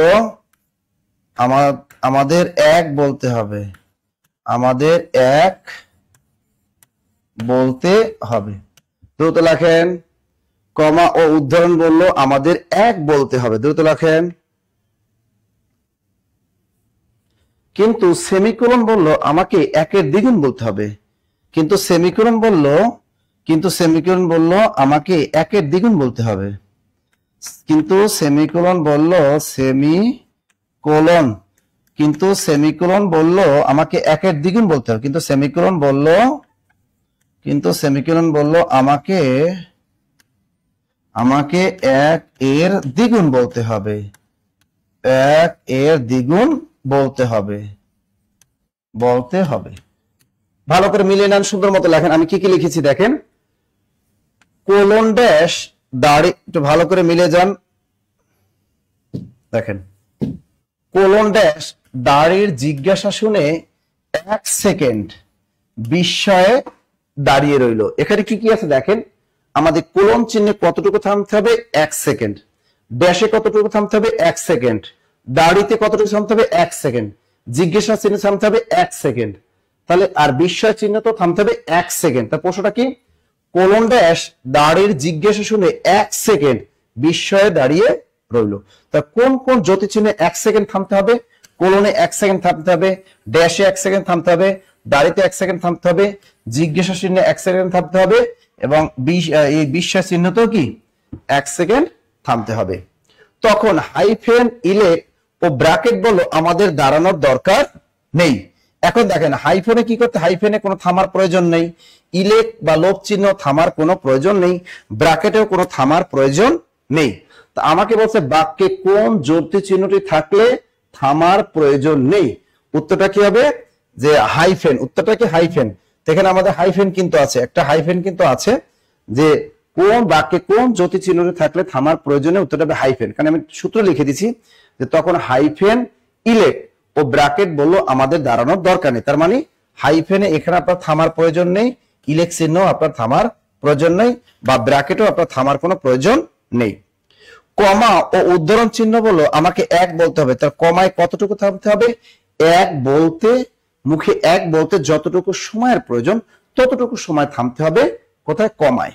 এটা কিন্তু অনেকবার জব পরীক্ষা আসছে যে বাক্যে কোন জ্যোতি চিহ্নটি 1 বলতে যতটুকু সময়ের প্রয়োজন ততটুকু থামতে হবে, সেটা কমা কমা কমা কমা। আর সেমিকোলনে কতটুকু থামতে হবে, 1 এর দ্বিগুণ সময় থামতে হবে সেমিকোলনে। সেমিকোলন বলো আমাকে 1 এর দ্বিগুণ সময় বলতে হবে, তার মানে 1 এর দ্বিগুণ সময় থামতে হবে কোন জ্যোতি চিহ্নে, অনেকবার চাকরি পরীক্ষা আসছে যে 1 এর দ্বিগুণ সময় থামতে হবে কোন জ্যোতি চিহ্নে, সেটা হলো আমাদের 1 এর দ্বিগুণ সময় থামতে হবে কোনটা, আবার বলেন, 1 এর দ্বিগুণ সময় থামতে হবে সেমিকোলন, সেমিকোলন, সেমিকোলন। শেষ, বুঝছেন তো, এটা বুঝছেন তো? Okay okay, very good very good, thank you thank you thank you thank you. পরের প্রশ্নটা আমরা যাই, দেখেন চমৎকার একটা প্রশ্ন আসছে এখানে লিটারেচার থেকে। সংবাদ প্রভাকর, সংবাদ প্রভাকর পত্রিকার প্রতিষ্ঠাতা সম্পাদক কে ছিলেন? এটা প্রাইমারি পরীক্ষা 2018 সালের একটা প্রশ্ন। সংবাদ প্রভাকর এই পত্রিকাটার সম্পাদক কে ছিলেন? কাজী নজরুল ইসলাম, নাকি ঈশ্বরচন্দ্র গুপ্ত, নাকি বঙ্কিমচন্দ্র চট্টোপাধ্যায়, নাকি প্রমোদ চৌধুরী? আমরা জানি প্রমোদ চৌধুরী কোন পত্রিকা সম্পাদনা করেননি, তিনি একটা সাময়িক পত্র সম্পাদনা করেছেন যেটার নাম হলো সবুজ পত্র। তা উত্তরটা তো সবুজ, প্রমোদ চৌধুরী হবে না। তা প্রমোদ চৌধুরী সম্পাদিত একটা মাসিক পত্রিকার নাম ছিল কি, সাময়িক পত্র, সেটার নাম ছিল সবুজ পত্র, সেটার নাম ছিল সবুজ পত্র, যেটা 1914 সালে প্রকাশ পায়। কত সালে? বাংলা চলিত রীতি গঠনে এই গুরুত্বপূর্ণ ভূমিকা পালন করে এই সবুজ পত্র। এই সবুজ পত্রটাকে, এই সবুজ পত্র সাময়িক পত্র। পরীক্ষা আসতে পারে সবুজ পত্র কি, এটা কিন্তু কখনোই পত্রিকা না, সবুজ পত্র হলো একটা সাময়িক পত্র। সবুজ পত্র কি, এটা হলো একটা সাময়িক পত্র। এবার দেখো বঙ্কিমচন্দ্র চট্টোপাধ্যায়, বঙ্কিমচন্দ্র চট্টোপাধ্যায়, এটা কি বঙ্কিমচন্দ্র হবে? বঙ্কিমচন্দ্রের একটা বিখ্যাত পত্রিকা আছে, কে বলতে পারবেন? বঙ্গদর্শন। দেখেন বঙ্কিমচন্দ্র একটা বিখ্যাত পত্রিকা সম্পাদনা করতে, তার নাম হলো বঙ্গদর্শন। এই বঙ্গদর্শন পত্রিকা 1872 সালে প্রকাশ পায়, এই বিখ্যাত বঙ্গদর্শন পত্রিকাটি। এই পত্রিকার সম্পাদক ছিলেন আমাদের বঙ্কিমচন্দ্র চট্টোপাধ্যায়। তার মানে এটাও হবে না। এবার এসে আমরা কাজী নজরুল ইসলাম, এই কাজী নজরুল ইসলাম 3টা পত্রিকার সম্পাদনা করতেন। কয়টা? 3টা। টেকনিকটা লিখে রাখেন, নজরুল নবযুগে, নজরুল নবযুগে, নজরুল নবযুগে ধূমকেতুতে, ধূমকেতুতে, নজরুল নবযুগে ধূমকেতুতে, ধূমকেতুতে কি করে? লাঙল চালায়, লাঙল চালায়। টেকনিকটা কি? নজরুল নবযুগে, নজরুল নবযুগে ধূমকেতুতে লাঙল চালায়। তার নজরুল সম্পাদিত পত্রিকা কি? দৈনিক নবযুগ। তা দৈনিক নবযুগ পত্রিকার সম্পাদক কে? কাজী নজরুল ইসলাম। ধূমকেতু পত্রিকার সম্পাদক কে? কাজী নজরুল ইসলাম। লাঙল পত্রিকার সম্পাদক কে? কাজী নজরুল ইসলাম। দ্রুত লিখে রাখেন, দ্রুত দ্রুত দ্রুত। তাহলে এখন আপনার প্রশ্ন দেখেন যে সংবাদ প্রভাকর এই পত্রিকাটার প্রতিষ্ঠাতা সম্পাদক বলছে, কিন্তু সেটা হবে ঈশ্বরচন্দ্র গুপ্ত, ঈশ্বরচন্দ্র গুপ্ত। তা যাকে বলা হয় গুপ্ত কবি, বাংলা সাহিত্যে গুপ্ত কবি বলা হয় কাকে? ঈশ্বরচন্দ্র গুপ্তকে। বাংলার সাথে ভ্রমণকারী বন্ধু বলা হয় কাকে? এই ঈশ্বরচন্দ্র গুপ্তকে। বাংলার সাথে যুগ সন্ধিক্ষণের কবি বলা হয় কাকে? এই ঈশ্বরচন্দ্র গুপ্তকে। দ্রুত লিখে রাখেন পয়েন্টগুলা, দ্রুত লেখেন পয়েন্টগুলো লেখেন। তা বাংলা সাহিত্যে গুপ্ত কবি বলা হয় কাকে? ঈশ্বরচন্দ্র গুপ্তকে। বাংলা সাহিত্যে যুগ সন্ধিক্ষণের কবি বলা হয় কাকে? ঈশ্বরচন্দ্র গুপ্তকে। এই বাংলা সাহিত্যে যুগ সন্ধিক্ষণ কত থেকে কত? 1760 থেকে 1860। 1760 থেকে 1860 সমান সমান কত বছর? 100 বছর হলো বাংলা সাহিত্যে যুগ সন্ধিক্ষণ। দ্রুত লেখেন। অনেকগুলো প্রশ্ন কিন্তু আমি আপনাদেরকে লিখে দিলাম। বাংলা সাহিত্যে যুগ সন্ধিক্ষণের কবিকে? ঈশ্বরচন্দ্র গুপ্ত। বাংলা ঈশ্বরচন্দ্র গুপ্তকে কি বলা হয়? ভ্রমণকারী বন্ধু বলা হয়। বাংলা সাহিত্যে ভ্রমণকারী বন্ধুকে? ঈশ্বরচন্দ্র গুপ্ত। বাংলা সাহিত্যে যুগ সন্ধিক্ষণ কত থেকে কত? 1760 থেকে 1860। এই 100 বছর হলো বাংলা সাহিত্যে যুগ সন্ধিক্ষণ। দ্রুত লেখেন। দ্রুতলা বঙ্গদর্শন 1972 সালে। 1972 বাংলাদেশ নবযুগ ধূমকেতু লাঙ্গল ছাড়া। আবার দেখেন, দ্রুত লেখেন, দ্রুত লেখেন, দ্রুত দ্রুত দ্রুত। যারা যারা কমেন্ট করছেন অসংখ্য ধন্যবাদ, যারা শেয়ার করছেন অসংখ্য ধন্যবাদ। ঠিক আছে,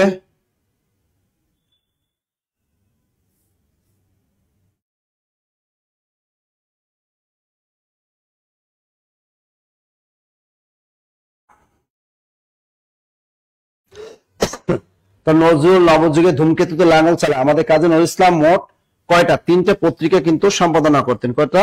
3টে পত্রিকা। ঠিক আছে, ভালো করে আবার খেয়াল রাখেন, প্রথম থেকে বড়াই। দেখেন আমাদের এই প্রমোদ চৌধুরী কি করছিল? তার প্রমোদ চৌধুরীর প্রথম পত্রিকা ছিল সবুজ পত্র। এই সবুজ পত্র পত্রিকাটি প্রকাশ পায়, এটা সবুজ পত্র পত্রিকা, এটা আসলে পত্রিকা, এটা হলো সাময়িক পত্র। সবুজ পত্র কি? এটা সাময়িক পত্র, প্রকাশ পায় 1914 সালে। এবার আসি বঙ্কিমচন্দ্র চট্টোপাধ্যায় মানে সম্পাদিত পত্রিকার নাম বঙ্গদর্শন। এই বঙ্গদর্শন পত্রিকাটা প্রকাশ পায় 1872 সালে। কত সালে? 1872 সালে। এবার দেখো এখানে আছে কি কাজী নজরুল ইসলাম আছে, তার 3টা সম্পাদিত পত্রিকা। আমি টেকনিক লিখে দিচ্ছি, নজরুল নবযুগে ধূমকেতুতে লাঙ্গল চালায়। তা দৈনিক নবযুগ পত্রিকার সম্পাদককে? কাজী নজরুল। ধূমকেতু পত্রিকার সম্পাদককে? কাজী নজরুল। লাঙ্গল পত্রিকার সম্পাদককে? কাজী নজরুল। এবার আসে ঈশ্বরচন্দ্র গুপ্ত, সংবাদ প্রভাকর। এই পত্রিকার প্রতিষ্ঠাতা সম্পাদক ছিলেন ঈশ্বরচন্দ্র গুপ্ত। তাকে বাংলা সাহিত্যে কি বলা হয়? গুপ্ত কবি বলা হয়। তাকে বাংলা সাহিত্যে কি বলা হয়? ভ্রমণকারী বন্ধু বলা হয়। তাকে বাংলা সাহিত্যে কি বলা হয়? যুগ সন্ধিক্ষণের কবি বলা হয়। বাংলা সাহিত্যে যুগ সন্ধিক্ষণ কত থেকে কত? 1760 থেকে 1860 সমান 100 বছর হলো বাংলা সাহিত্যে যুগ সন্ধিক্ষণ। ক্লিয়ার সবাই? ক্লিয়ার? এতটুকু ক্লিয়ার কিনা? কমেন্ট করো এতটুকু ক্লিয়ার কিনা ভাই। যদি বেসিক থেকে পড়েন তাহলে অনেক ভালো নম্বর অর্জন করতে পারবেন। আপনি মাথার ভিতরে গেঁথে রাখেন, এবার প্রাইমারি পরীক্ষাটা অতটা সহজ না। আপনি যতই মনে করেন দিন যত যাবে, আপনার প্রাইমারি বলে, নিবন্ধন বলে, বিসিএস বলে, সব চাকরি পরীক্ষার প্রশ্নগুলো একটু কি হবে? জটিল প্রশ্ন হবে। বেসিক থেকে পড়লে এমনিতেই পারবেন। এখানে একটা প্রশ্ন আছে, সাথী শব্দটি কোন লিঙ্গ? সাথী বানানটা কিন্তু এখানে ভুল আছে। সাথী বানানটা শুদ্ধ হবে তালবসার থয় রসিকার সাথী, এটা। তা সাথী শব্দটি কোন লিঙ্গ বলেন তো? সাথী, সাথী শব্দটি সোনালী তিনি বলছেন স্যার ক্লিয়ার। মুক্তা কামাল তিনি বলছেন ক্লিয়ার। রেহনা আক্তার তিনি বলেছেন 1760। গুড। জান্নাতুল ফেরদৌস তিনি বলছেন হ্যাঁ sir, thank you thank you thank you. Sultana Razia তিনি বলছেন দ্রুত বলো এটা কি হবে? সাথী শব্দটি কোন লিঙ্গ? সাথী এটা কি পুংলিঙ্গ? সাথী এটা কি স্ত্রীলিঙ্গ? সাথী এটা কি ক্লীবলিঙ্গ? সাথী এটা নাকি উভয় লিঙ্গ? কোনটা হবে? দ্রুত বলেন। সাথী শব্দটি কি পুংলিঙ্গ? সাথী শব্দটি কি স্ত্রীলিঙ্গ? নাকি সাথী শব্দটি ক্লীবলিঙ্গ? নাকি সাথী শব্দটি উভয় লিঙ্গ? দ্রুত বলেন। হ্যাঁ, আমরা যদি বলি বন্ধু, একটা শব্দ যদি বলি বন্ধু, এই বন্ধু শব্দটি কোন লিঙ্গ? এই বন্ধু শব্দটি কিন্তু উভয় লিঙ্গ। বন্ধু শব্দটি কোন লিঙ্গ? উভয় লিঙ্গ। বন্ধু বলতে এখানে কিন্তু উভয় কি বোঝায়? নারীকে বোঝায়, পুরুষও বোঝায়। আমরা যদি বলি শিশু, এই শিশু শব্দটা বলতে নারী পুরুষ উভয় কি বোঝায় কিন্তু। তেমনি আমি বলি সাথী, তুমি আমার চলার সাথী, এই সাথী বলতে ছেলে মেয়ে উভয় কি বোঝায়, অর্থাৎ পুরুষ মহিলা উভয় কি বোঝায়। এজন্য সাথী শব্দটি উভয় লিঙ্গ, উভয় লিঙ্গ, উভয় লিঙ্গ।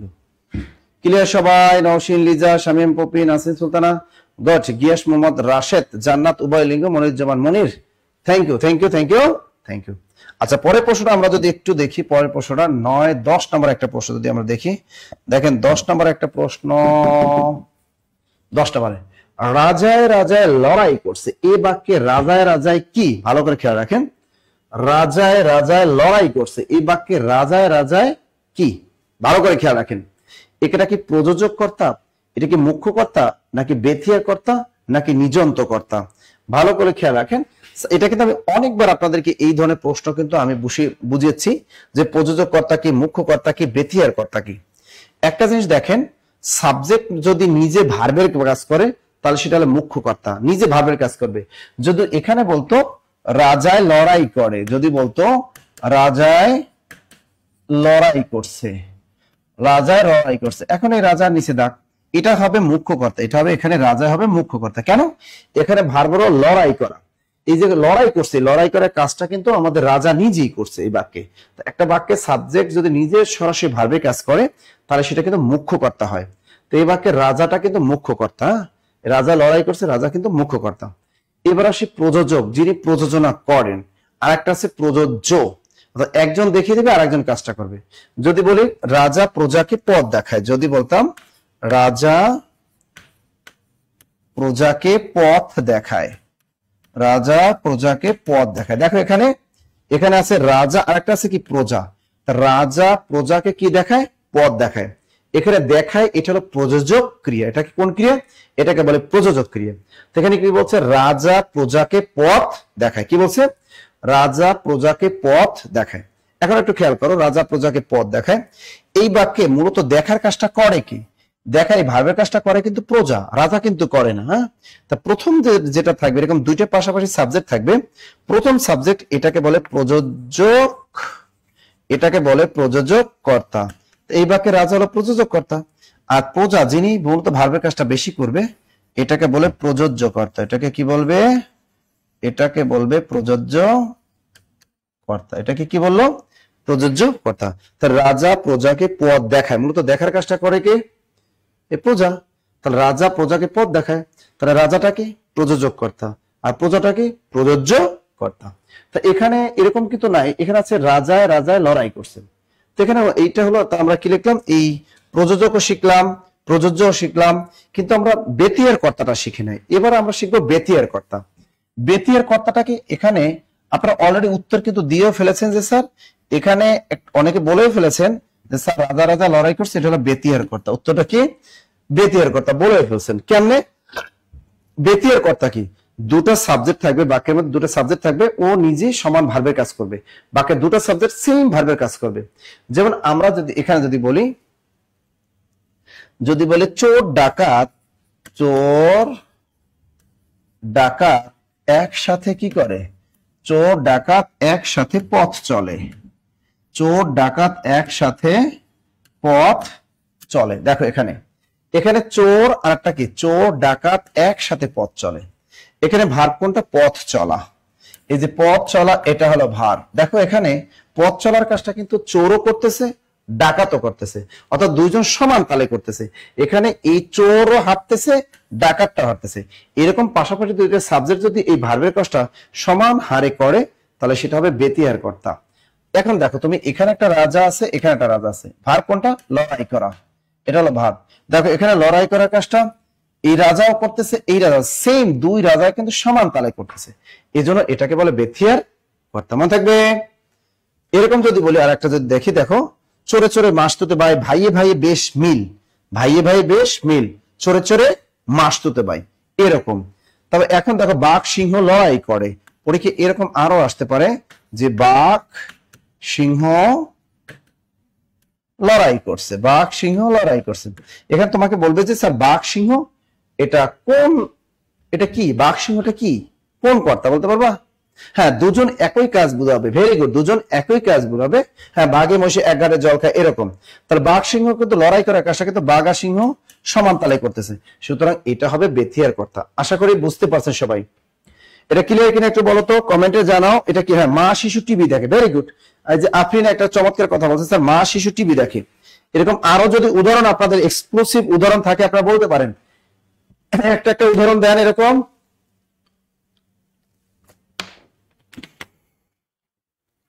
দ্রুত বলেন। ওকে, আর আমাদের লাইভ ক্লাসটা কে কোন জায়গা থেকে দেখতেছেন, আপনার জেলাটার নাম একটু উল্লেখ করেন, যে আপনি কোন জেলা থেকে আমাদের লাইভ ক্লাসটা দেখতেছেন, একটু কমেন্টের মাধ্যমে জানিয়ে দেন।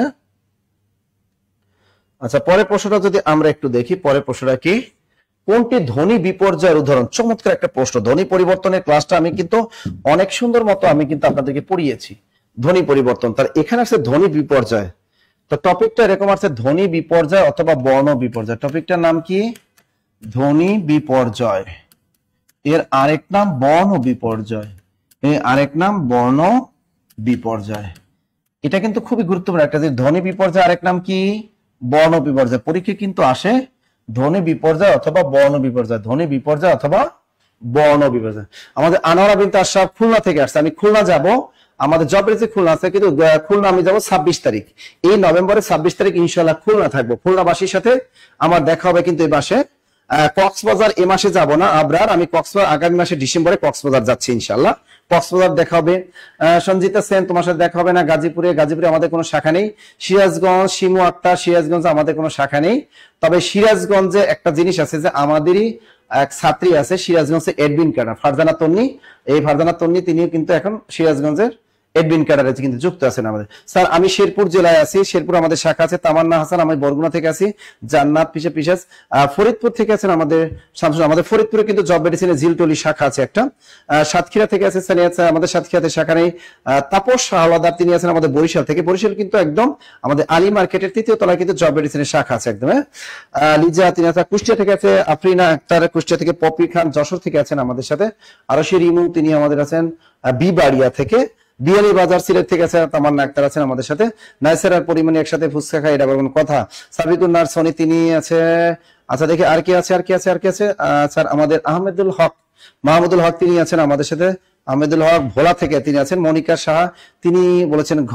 আমাদের সুলাইমান আলী তিনি পঞ্চগড় থেকে আছেন আমাদের। চমৎকার একটা সুন্দর পঞ্চগড় থেকে আমাদের যুক্ত আছে। কুষ্টিয়ায় শাখাদান ইনশাআল্লাহ দিব। কুমিল্লা কোনো শাখা না ভাইয়া, কুমিল্লা আমাদের কোনো শাখা নেই। কক্সবাজার আমাদের শাখা আছে। মোহাম্মদ রাশেদ আমাদের কিশোরগঞ্জ থেকে। মোস্তাফিজুর রহমান যুক্ত আছেন আমাদের। মরিয়ম আছেন ময়মনসিংহ থেকে। সালিয়া খাতুন তিনি বিবাড়িয়া থেকে। পটুয়াখালী থেকে দেখছি এস এম ইব্রাহিম খলিল আমাদের পটুয়াখালী শাখা। পটুয়াখালী পৌরসভার মোড় জব মেডিসিনের শাখা আছে আমাদের। খায়ের লাভ দিয়েছেন অনেক। গাইবান্ধা শিহাব আহমেদ গাইবান্ধা। পুষ্পমঞ্জুরি গাইবান্ধা থেকে আমাদের সাথী। বিশেষ পুরন ঢাকা থেকে আকাশ তিনি আছেন। খুলনা থেকে। নওগাঁ থেকে আছেন আব্দুল আওয়াদ। যাই হোক, এবারে আমরা একটু পড়াবো আপনাদেরকে ধ্বনি বিপর্যয় অথবা বর্ণ বিপর্যয়। ধ্বনি বিপর্যয় অথবা বর্ণ বিপর্যয়টা কি? দেখেন, ধ্বনি বিপর্যয় বা বর্ণ বিপর্যয় হলো শব্দের মধ্যে দুটো ধ্বনি পরস্পর জায়গা বদল করবে। লেখেন চেনার উপায়, যে একটা শব্দ থাকবে, ওই শব্দের মধ্যে দুটো ধ্বনি, অর্থাৎ প্রথম ধ্বনিটা স্থির থাকবে, দ্বিতীয় ধ্বনি দুটো জায়গা বদল করবে। প্রথম ধ্বনিটা কি থাকবে? প্রথম ধ্বনি একদম স্থির থাকবে, আর দ্বিতীয় যে দুইটা ধ্বনি আছে এই দুইটা ধ্বনি পরস্পর জায়গা বদল অর্থাৎ ইন্টারচেঞ্জ করবে, অর্থাৎ একজনের জায়গায় আরেকজন বসবে, তাহলে পরস্পর জায়গা বদল করবে এরকম। তার আমরা যদি বলি একটা, দেখো নকশা, আমি বললাম নকশা, দেখো আমি বললাম প্রথম ধ্বনি স্থির থাকবে, এই ন না বসাইলাম, পরস্পর যায় দুটো ধ্বনি পরস্পর জায়গা বদল করবে, তালা বসাবে কয়ের জায়গায় ক যাবে, তালা বসা যাবে, হয়ে গেল নস্কা। কি গেল? নকশা হয়ে গেল কি? নস্কা। আমরা বলি এই রিক্সা, এদিকে আসে তো, এই যে দেখো রিক্সা, এই দেখো তো রসকে রি, এই রসকে রি বসাই দেব, দন্তসা মাঝখানে ঢুকিয়ে দেব, হয়ে যাবে, আর কটা শেষে ঢুকিয়ে দেবো রিস্কা। তেমনি আমাদের দেখেন পিশাস, আমি যদি বলি পিশাস, পয়স্কের পি শয়কার সা চা পিশাস, তা পয়স্কের পি, এটা পয়স্কের পি ঠিকই থাকবে, চ মাঝখানে ঢুকে দেবে, হয়ে যাবে পিচাস, আর তালা বসাটা শেষে চলে যাবে। সুতরাং কোনটি ধ্বনি বিপর্যয়ের উদাহরণ? পিশাস, পিশাস। ক্লিয়ার সবাই? জান্নাত আক্তার, মোহাম্মদ আক্তার, সন্ধ্যা মন্ডল, তালেব রুমা, ভেরি গুড, শামীম জাহান, পিশাস, পিশাস হয়েছে। এটা ক্লিয়ার তো সবাই? হ্যাঁ হ্যাঁ, এই তো গুড স্যার। 12 থাকলে 21 হবে, ভেরি গুড, 12 থাকলে 21 হবে। অর্থাৎ এখানে তুমি দেখো, এখানে এই যে জিনিসটা, প্রথমটা ঠিক থাকবে, প্রথম ধ্বনিটা ঠিক থাকবে, পরে দুইটা শুধু চেঞ্জ হবে, এই দুইটা শুধু চেঞ্জ, একজনের জায়গায় একজনের চলে আসবে, আর কোনো কাজ নেই। হয়ে গেল, হয়ে গেল, হয়ে লাভ ফাল, এরকম আছে লাভ ফাল, ভেরি গুড। দুইটা থাকলে দুইটাই চেঞ্জ হবে। এরকম যদি দেখো, যদি দুইটা থাকে স্যার, দুইটা থাকলে কি দুইটাই চেঞ্জ হবে, যেমন লাভ, এখানে তো আর তিনটা নাই, তাই দুইটাই চেঞ্জ করো, আগে ফ নিয়ে আসো, ফাল, লাভ ফাল। ক্লিয়ার? চমৎকার ভাবে এটা আপনারা পারেন, very good, very good, very good. পরেরটা দেখে, কোনটি যোগরূঢ় শব্দ? দেখো কোনটি যোগরূঢ় শব্দ, এটা কি হবে? কোনটি যোগরূঢ় শব্দ? দেখেন, তার এই এটা প্রাইমারি শিক্ষণীয় পরীক্ষা আসছে। যোগরূঢ় শব্দটা কি মনে আছে তো? একটা টেকনিক লেখাই দিয়েছিলাম, বলদ, বলদ রাজপুত, বলদ রাজপুত, পঙ্কজ, উমকাঙ্কা বর্গীয় জ। বলদ রাজপুত পঙ্কজ মহাযাত্রা করে জলধির কাছে গেল। কি লিখলাম? মহাযাত্রা করে জলধির কাছে গেল। জলধির কাছে গয়কার গে লয়কাল গেল। তারপর কি লিখলাম? বলদ রাজপুত পঙ্কজ মহাযাত্রা করে জলধির কাছে গেল। তা আমরা দেখ দেবো কথা, বলদ কি? এটা যোগরূঢ় শব্দ। রাজপুত কি? যোগরূঢ় শব্দ। পঙ্কজ কি? যোগরূঢ় শব্দ। মহাযাত্রা কি? যোগরূঢ় শব্দ। জলধি কি? যোগরূঢ় শব্দ। ক্লিয়ার? এখন উত্তর বলছে কোনটি যোগরূঢ় শব্দ? উত্তরটা হবে পঙ্কজ। ইজিলি পারবেন আপনারা, হ্যাঁ ইজিলি পারবেন। দ্রুত লেখেন, ইজিলি পারবেন। টেকনিক কি? বলদ রাজপুত পঙ্কজ মহাযাত্রা করে জলধির কাছে গেল। লেখা শেষ। লেখা শেষ হলে ডান লিখবা। লেখা শেষ হলে ডান লিখবা। লেখা শেষ হলে ডান লিখবা। দ্রুত দ্রুত দ্রুত। আক্তার হোসেন, আমি তোমার নাম পড়িনি, এটা কোনো কথা? আমার চোখের সামনে যত নাম আসে আমি কিন্তু চোখের সামনে দেখি, বলে দিই। নিচের কোন বাক্যটি শুদ্ধ? দ্রুত বলেন। আর আপনাদের এলাকায় শীত কেমন লাগতেছে একটু বলেন। হ্যাঁ, শীত কেমন লাগতেছে? নিচের কোন বাক্যটি শুদ্ধ? নিচের কোন বাক্যটি শুদ্ধ? এখানে দেখেন, প্রথম বাক্যটা আসছে কারো ফাগুন মাস, কারো সর্বনাশ। আমরা জানি কারো পৌষ মাস আর কারো সর্বনাশ। তাই এখানে ফাগুন মাস হবে না, এখানে হবে পৌষ মাস। তাই কারো পৌষ মাস, কারো সর্বনাশ, সুতরাং এটা হবে না। এবার দেখো, বিধি লঙ্ঘিত হয়েছে। আগত শনিবার কলেজ, আগত শনিবার না, এটা আগতে কথাটা দরকার হবে, শনিবার কলেজ বন্ধ থাকবে, এটাও ভুল। এখন আছে সে প্রাণীবিদ্যায় দুর্বল। সে প্রাণীবিদ্যায় দুর্বল। এখানে প্রাণীবিদ্যায় দুর্বল, আর একটা আছে বিধি লঙ্ঘিত হয়েছে। বিধি লঙ্ঘিত হয় না, বিধি লঙ্ঘন হয়েছে। এখানে হবে বিধি লঙ্ঘন হয়েছে। বিধি ল উমগাঙ্গ ন, বিধি লঙ্ঘন হয়েছে। শুদ্ধ উত্তর সে প্রাণীবিদ্যায় দুর্বল। শুধু প্রাণী বানানটা কিন্তু দেখো, শুধু প্রাণী বানানটা দীর্ঘার। যখন প্রাণীর সাথে আমরা বিদ্যা শব্দটা যুক্ত করব, তখন কিন্তু প্রাণী বানানটা আমাদের রস্বইকার হয়ে যাবে, প্রাণী বিদ্যা, তখন কিন্তু এটা রস্বইকার হয়ে যাবে। তা প্রাণী শুধু প্রাণী বানান দীর্ঘার, যখন এটার সাথে বিদ্যা যুক্ত করব তখন প্রাণী বিদ্যা বানানটা রস্বইকার হয়ে যাবে। ক্লিয়ার? স্যার প্রচুর শীত, এটা কম্বলের ভিতর বসে ক্লাস, কি বলেন? হ্যাঁ, এটা কোনো কথা? নারায়ণগঞ্জের শাখা চাই। ঢাকাতে তো অনেক গরম, অনেক গরম, অনেক গরম, প্রচুর শীত। আচ্ছা, তাহলে বেশিক্ষণ আপনাদের আর পড়াবো না আমি, 10টা প্রায় বেজে গেছে, দেখি আমি আপনাদের এত শীত। আল্লাহ, এখন দেখো টপ পাখি, এটা ভালো করে খেয়াল করো। টপ পাখি, এটা বিশেষ পরীক্ষা একবার আসছে কিন্তু, এটা টপ পাখি। দেখো, বাংলা সাহিত্যের প্রথম ধর্মনিরপেক্ষ গান হলো টপ্পা গান। লেখো, বাংলা সাহিত্যের প্রথম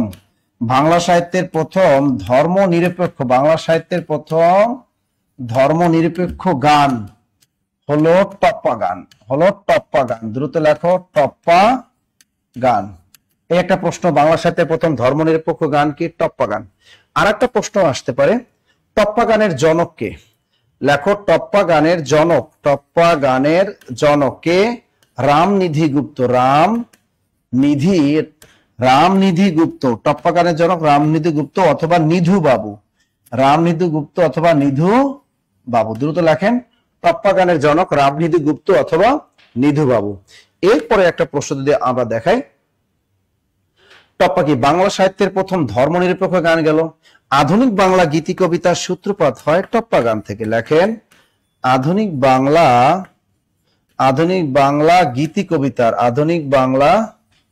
গীতি কবিতার সূত্রপাত হয়।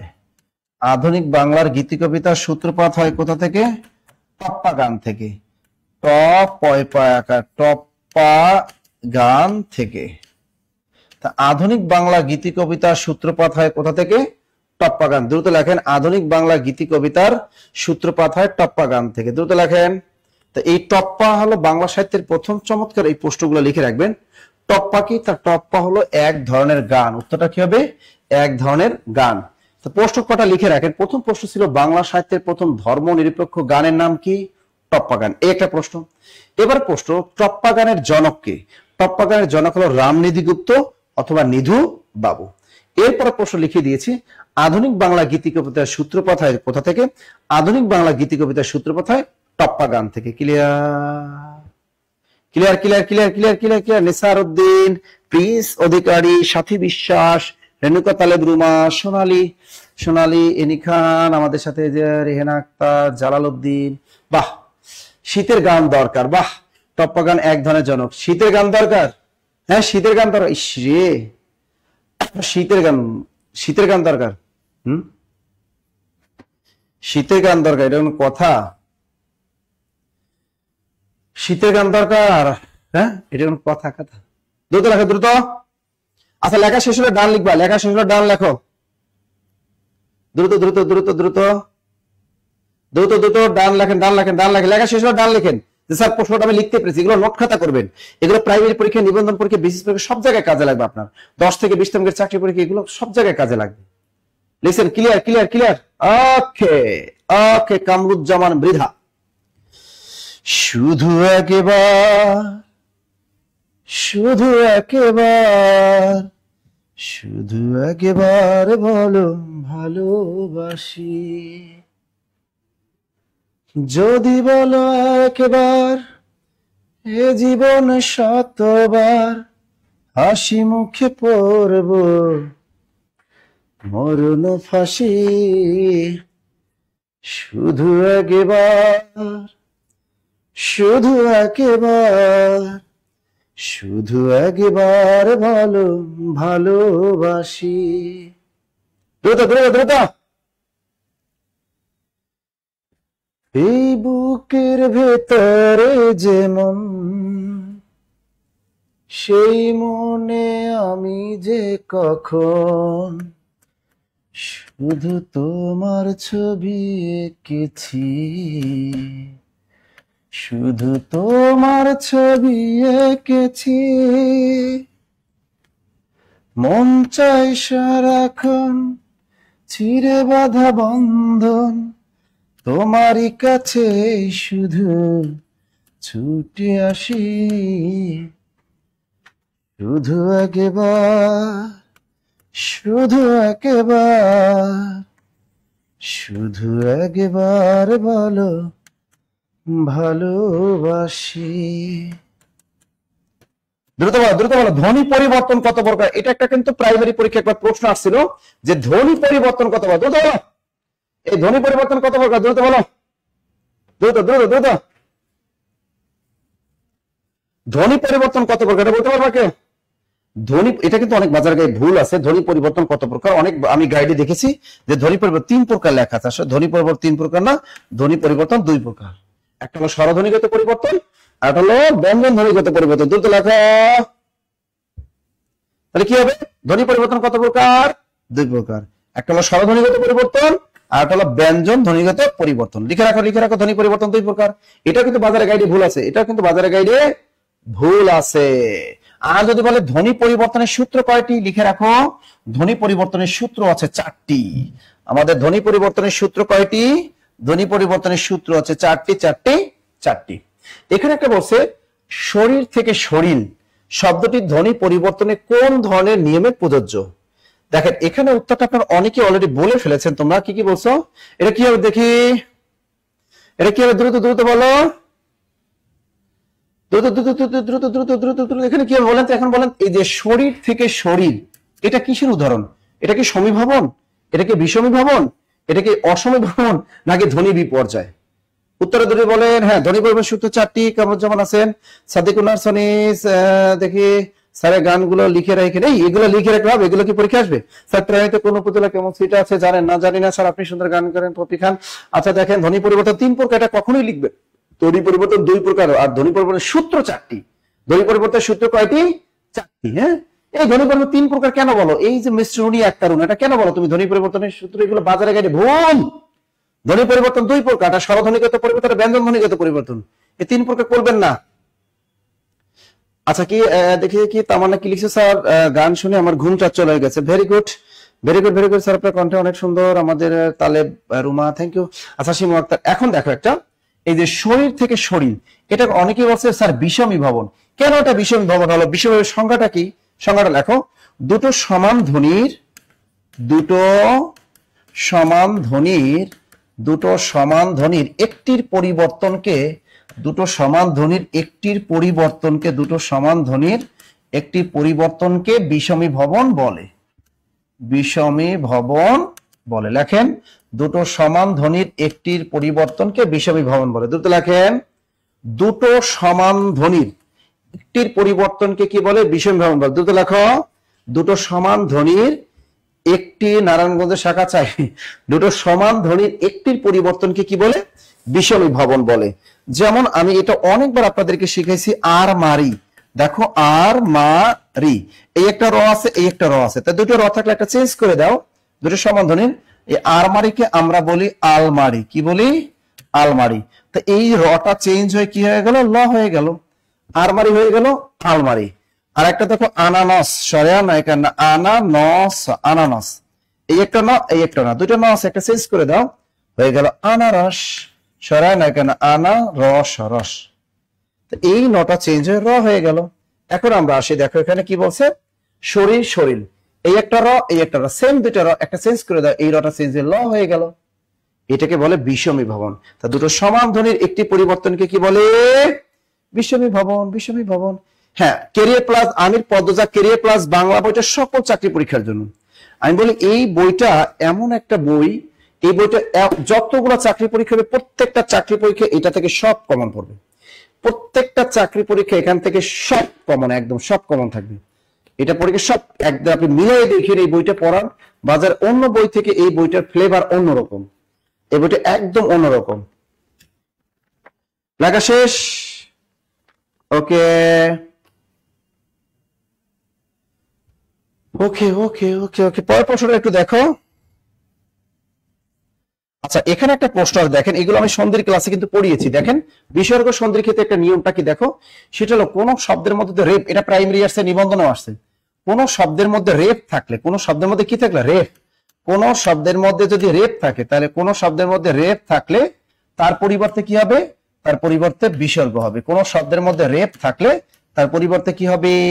বিসর্গ হবে, বিসর্গ হবে, বিসর্গ হবে। দ্রুত লেখেন, কোন স্যার 10 থেকে 20তম গ্রেডের জন্য বইটি দিচ্ছেন, সেটা কি প্রাইমারির জন্য যথেষ্ট? না, 10 থেকে 20তম গ্রেড তুমি শোনো, চাকরি পাইতে ভাই বেসিক বই লাগে।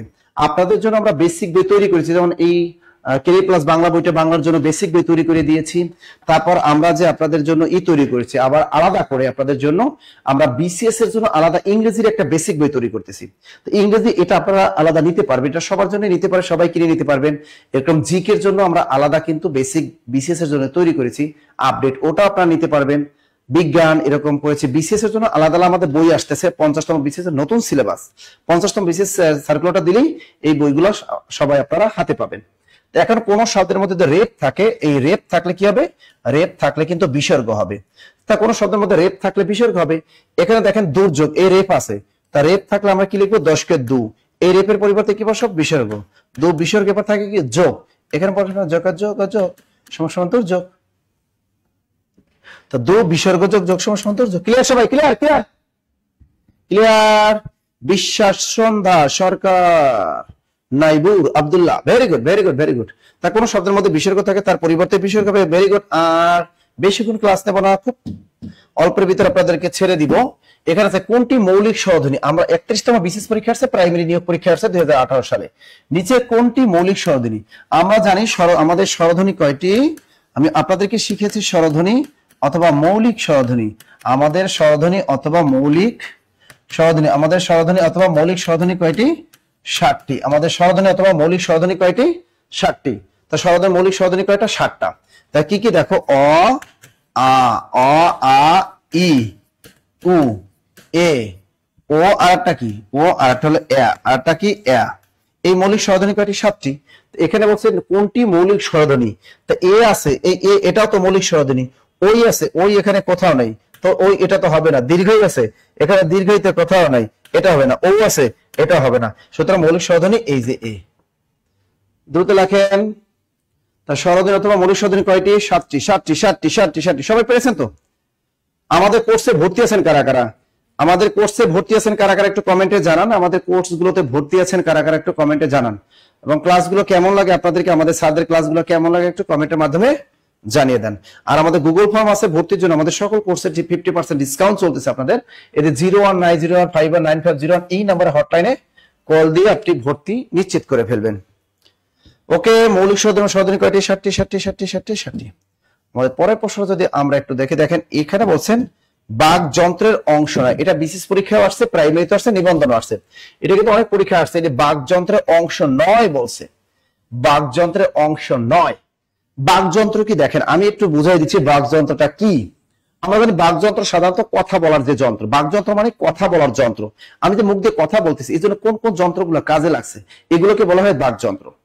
এখন এই মুখের মধ্যে যা আছে সব বাকযন্ত্রের অংশ, মুখের মধ্যে যা আছে সব বাকযন্ত্র। মুখের বাইরে কি আছে, এই গলা, এটা একটা বাকযন্ত্রের অংশ। এই কণ্ঠনালী, এটা একটা বাকযন্ত্র, অর্থাৎ যেহেতু গলার মধ্যে, এই গলার মধ্যে, কণ্ঠের মধ্যে, মুখের মধ্যে যা আছে সব বাকযন্ত্রের অংশ। তাহলে ঠোঁট, এই দুইটা কিন্তু লাগে আমাদের, ঠোঁট এই দুইটাও কি বাকযন্ত্রের অংশ। নাক, এটা কিন্তু আমাদের লাগে, নাকও কিন্তু কি আমাদের বাকযন্ত্রের অংশ। তা নাক একটা বাকযন্ত্রের অংশ, ঠোঁট একটা বাকযন্ত্রের অংশ, গলা একটা বাকযন্ত্রের অংশ।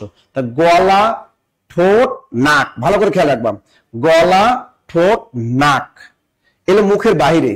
তা মুখের বাহিরে তিনটা অঙ্গ আছে আমাদের বাকযন্ত্রের অংশ, একটা হলো নাক, একটা হলো ঠোঁট, আর একটা হলো গলা। এছাড়া যত মুখের ভিতরে যত পার্টস আছে সব বাকযন্ত্রের অংশ, জিহ্বা, অধিজিহ্বা, আলজিহ্বা, যা, দাঁত, চোয়াল, মাড়ি, তালু, সব কণ্ঠনালী, গলনালী সব বাকযন্ত্রের অংশ। এখন দেখো বাকযন্ত্রের অংশ নয় বলছে এখানে। বাকযন্ত্রের অংশ কোনটা তুমি দেখো, দাঁত এটা বাকযন্ত্রের অংশ 100%। তালু উপরে, তালুকে বলা হয় মুখের ছাদ, এটা লিখে রাখো, মুখের ছাদ বলা হয় তালুকে, মুখের ছাদ, মুখের ছাদ বলা হয় কাকে, মুখের ছাদ বলা হয় এই তালুকে, তালুকে বলা হয় মুখের ছাদ, এটাও বাকযন্ত্রের অংশ, এটাও বাকযন্ত্রের অংশ। কান, এই কান কি বাকযন্ত্রের অংশ? আমি বলছি কান বাকযন্ত্রের অংশ। এই কান কোনো কাজে লাগে কথা বলতে? এই লাগে না তো, আমি কান চাপে দিয়েছি, লাগে না তো। আমি বলছি নাক, ঠোঁট, এগুলা, তাহলে উত্তরটা কি হবে? কান, কান, কান, কান, কান। নাক তো লাগে, নাক তো লাগে।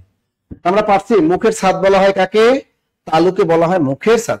স্যার আমি আছি ক্লাস, চমৎকার। Sadia, S M Shahin Rupa, Mahbub Hasan Sarkar, very good. Afroza Begum, very good. কান care digital studio, thank you. Zahid Hasan, thank you, thank you, thank you. লিখছেন, লিখছেন, লিখছেন, লিখেছেন। ওয়াও, এই যে চমৎকার একটা প্রশ্ন, এটা বলেন তো কি হবে? চমৎকার প্রশ্নটা বলেন, দ্রুত বলেন।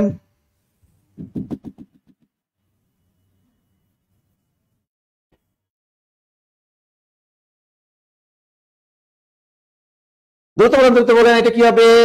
গাড়ি স্টেশন ছাড়লো, এখানে স্টেশন কোন কারকে কোন বিভক্তি? একটা আছে কর্মকারকে শূন্য, অধিকরণ কারকে শূন্য, অপাদান কারকে শূন্য, আর একটা আছে করণ কারকে শূন্য।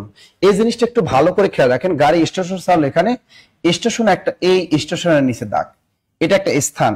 আমি বারবার বলি, যদি রানিং স্থান, রানিং যদি ই বুঝায়, স্থান বুঝায়, তাহলে সেক্ষেত্রে হবে অপাদান, আর স্টপ স্থান যদি বুঝায় তাহলে সেক্ষেত্রে অধিকরণ কারক। তা আমরা এটা কিন্তু অনেকবার আপনাদেরকে আমি একটু শিখাইছি, অপাদান আর একটা কি অধিকরণ। এই দুইটার ক্ষেত্রে আমাদের কি থাকে? স্থান থাকে। তা অপাদান কারক এখানে যে স্থান থাকে, স্থানটা থাকে রানিং, স্থানটা কি হবে? রানিং, অর্থাৎ চলমান স্থান, এটা হবে চলমান স্থান বুঝাবে। আর এখানে অধিকরণ কারকে যে স্থানটা বুঝায়, এটা হলো স্থির, এটা বোঝাবে স্থির স্থান বুঝাবে। তাহলে অপাদান কারকে কি বোঝাবে? অপাদান কারকে হলো চলমান স্থান বোঝাবে, আর অধিকরণ কারকে কিন্তু অবশ্যই স্থির স্থান থাকবে। কি থাকবে? স্থির স্থান থাকবে। এখন এখানে বলছে গাড়ি স্টেশন ছাড়লো, কি বলছে ভাইয়ারা দেখো, গাড়ি স্টেশন ছাড়লো, তার মানে বুঝতেই পারতেছেন এই যে একটা স্টেশন, এটা একটা স্থান, এখান থেকে এই গাড়িটা কি মাইনাস হয়ে যাচ্ছে, মানে চলে যাচ্ছে, চলে যাচ্ছে, রানিং বুঝাচ্ছে, রানিং বুঝাচ্ছে। তা রানিং বা চলমান যদি বুঝায় সেক্ষেত্রে অপাদান কারক হয়। সুতরাং গাড়ি স্টেশন ছাড়লো, 100% স্টেশন কি অপাদান কারক, আর কোনো বিভক্তি নেই। অপাদান কারকে শূন্য বিভক্তি, অপাদান কারকে শূন্য বিভক্তি। আবার যদি বলতো গাড়ি স্টেশন পৌঁছলো, যদি বলতো গাড়ি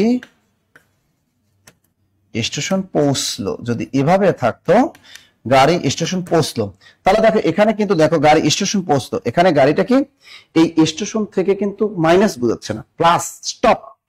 অর্থাৎ গাড়িটা কোনো জায়গা থেকে হয় রাজশাহী নাই, রংপুর নাই, খুলনা থেকে এসে স্টেশনে কমলাপুর এসে কি পৌঁছলো বা থামলো, স্টপ, অধিকরণ কারক। তাহলে এই এখানে যদি গাড়ি স্টেশন পৌঁছে এটা যদি আসে তাহলে অধিকরণে শূন্য। ক্লিয়ার সবাই?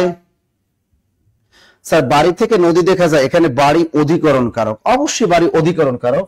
কারণ তুমি দেখো এই যে তুমি দেখো বাড়ি থেকে নদী দেখা যায়, বাড়ি থেকে, এটা ভালো করে খেয়াল, নদী দেখা যায়। যদি শুধু বাড়ির নিচে দাগ থাকে তাহলে দেখো বাড়ি থেকে নদী দেখা যায়। তুমি বাড়িতে দাঁড়াইছো, তারপর নদীটা তাকাই দেখতেছো, এখান থেকে কোনো কিছু কিন্তু মাইনাস বোঝাচ্ছে না। এই বাড়ি একটা স্থান, এখান থেকে কোনো কিছু মাইনাস হচ্ছে না, কোনো কিছু চলমান বোঝাচ্ছে না, শুধু বাড়িটা তুমি তাকাই দেখতেছো। শুধু এটা 100% অধিকরণ করো। বাড়ির এখানে কোনো বিভক্তি না, এটা হবে অধিকরণে শূন্য। অধিকরণে কি হবে? অধিকরণে শূন্য। আর যদি এই বাড়ি থেকে পর্যন্ত দাগ থাকতো, যে যদি দাগ থাকতো বাড়ি থেকে পর্যন্ত দাগ, এই পর্যন্ত দাগ থাকলে তাহলে এটা হতো কি? এটা হতো অধিকরণে পঞ্চমী। তো সেক্ষেত্রে কিন্তু চেঞ্জ হয়ে যেত বিভক্তি, তখন হতো অধিকরণে পঞ্চমী। কারণ হতে থেকেছে এটা কি হয়? অধিকরণে পঞ্চমী, অধিকরণে পঞ্চমী। ক্লিয়ার? স্যার ছাদ থেকে জল পড়ে, এখানে ছাদ কি? যদি শুধু ছাদের নিচে দাগ থাকে তাহলে তোমার অবশ্যই অপাদান কারক, কারণ মাইনাস হচ্ছে, ছাদ থেকে জলটা মাইনাস হয়ে যাচ্ছে, অবশ্যই অপাদান কারক। আর যদি অপাদানে শূন্য, আর যদি ছাদ থেকে পর্যন্ত দাগ থাকতো তাহলে তোমার হয়ে যেত অপাদানে পঞ্চমী, অপাদানে পঞ্চমী।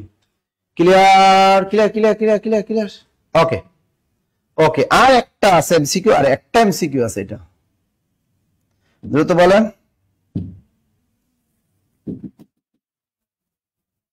দ্রুত বলেন।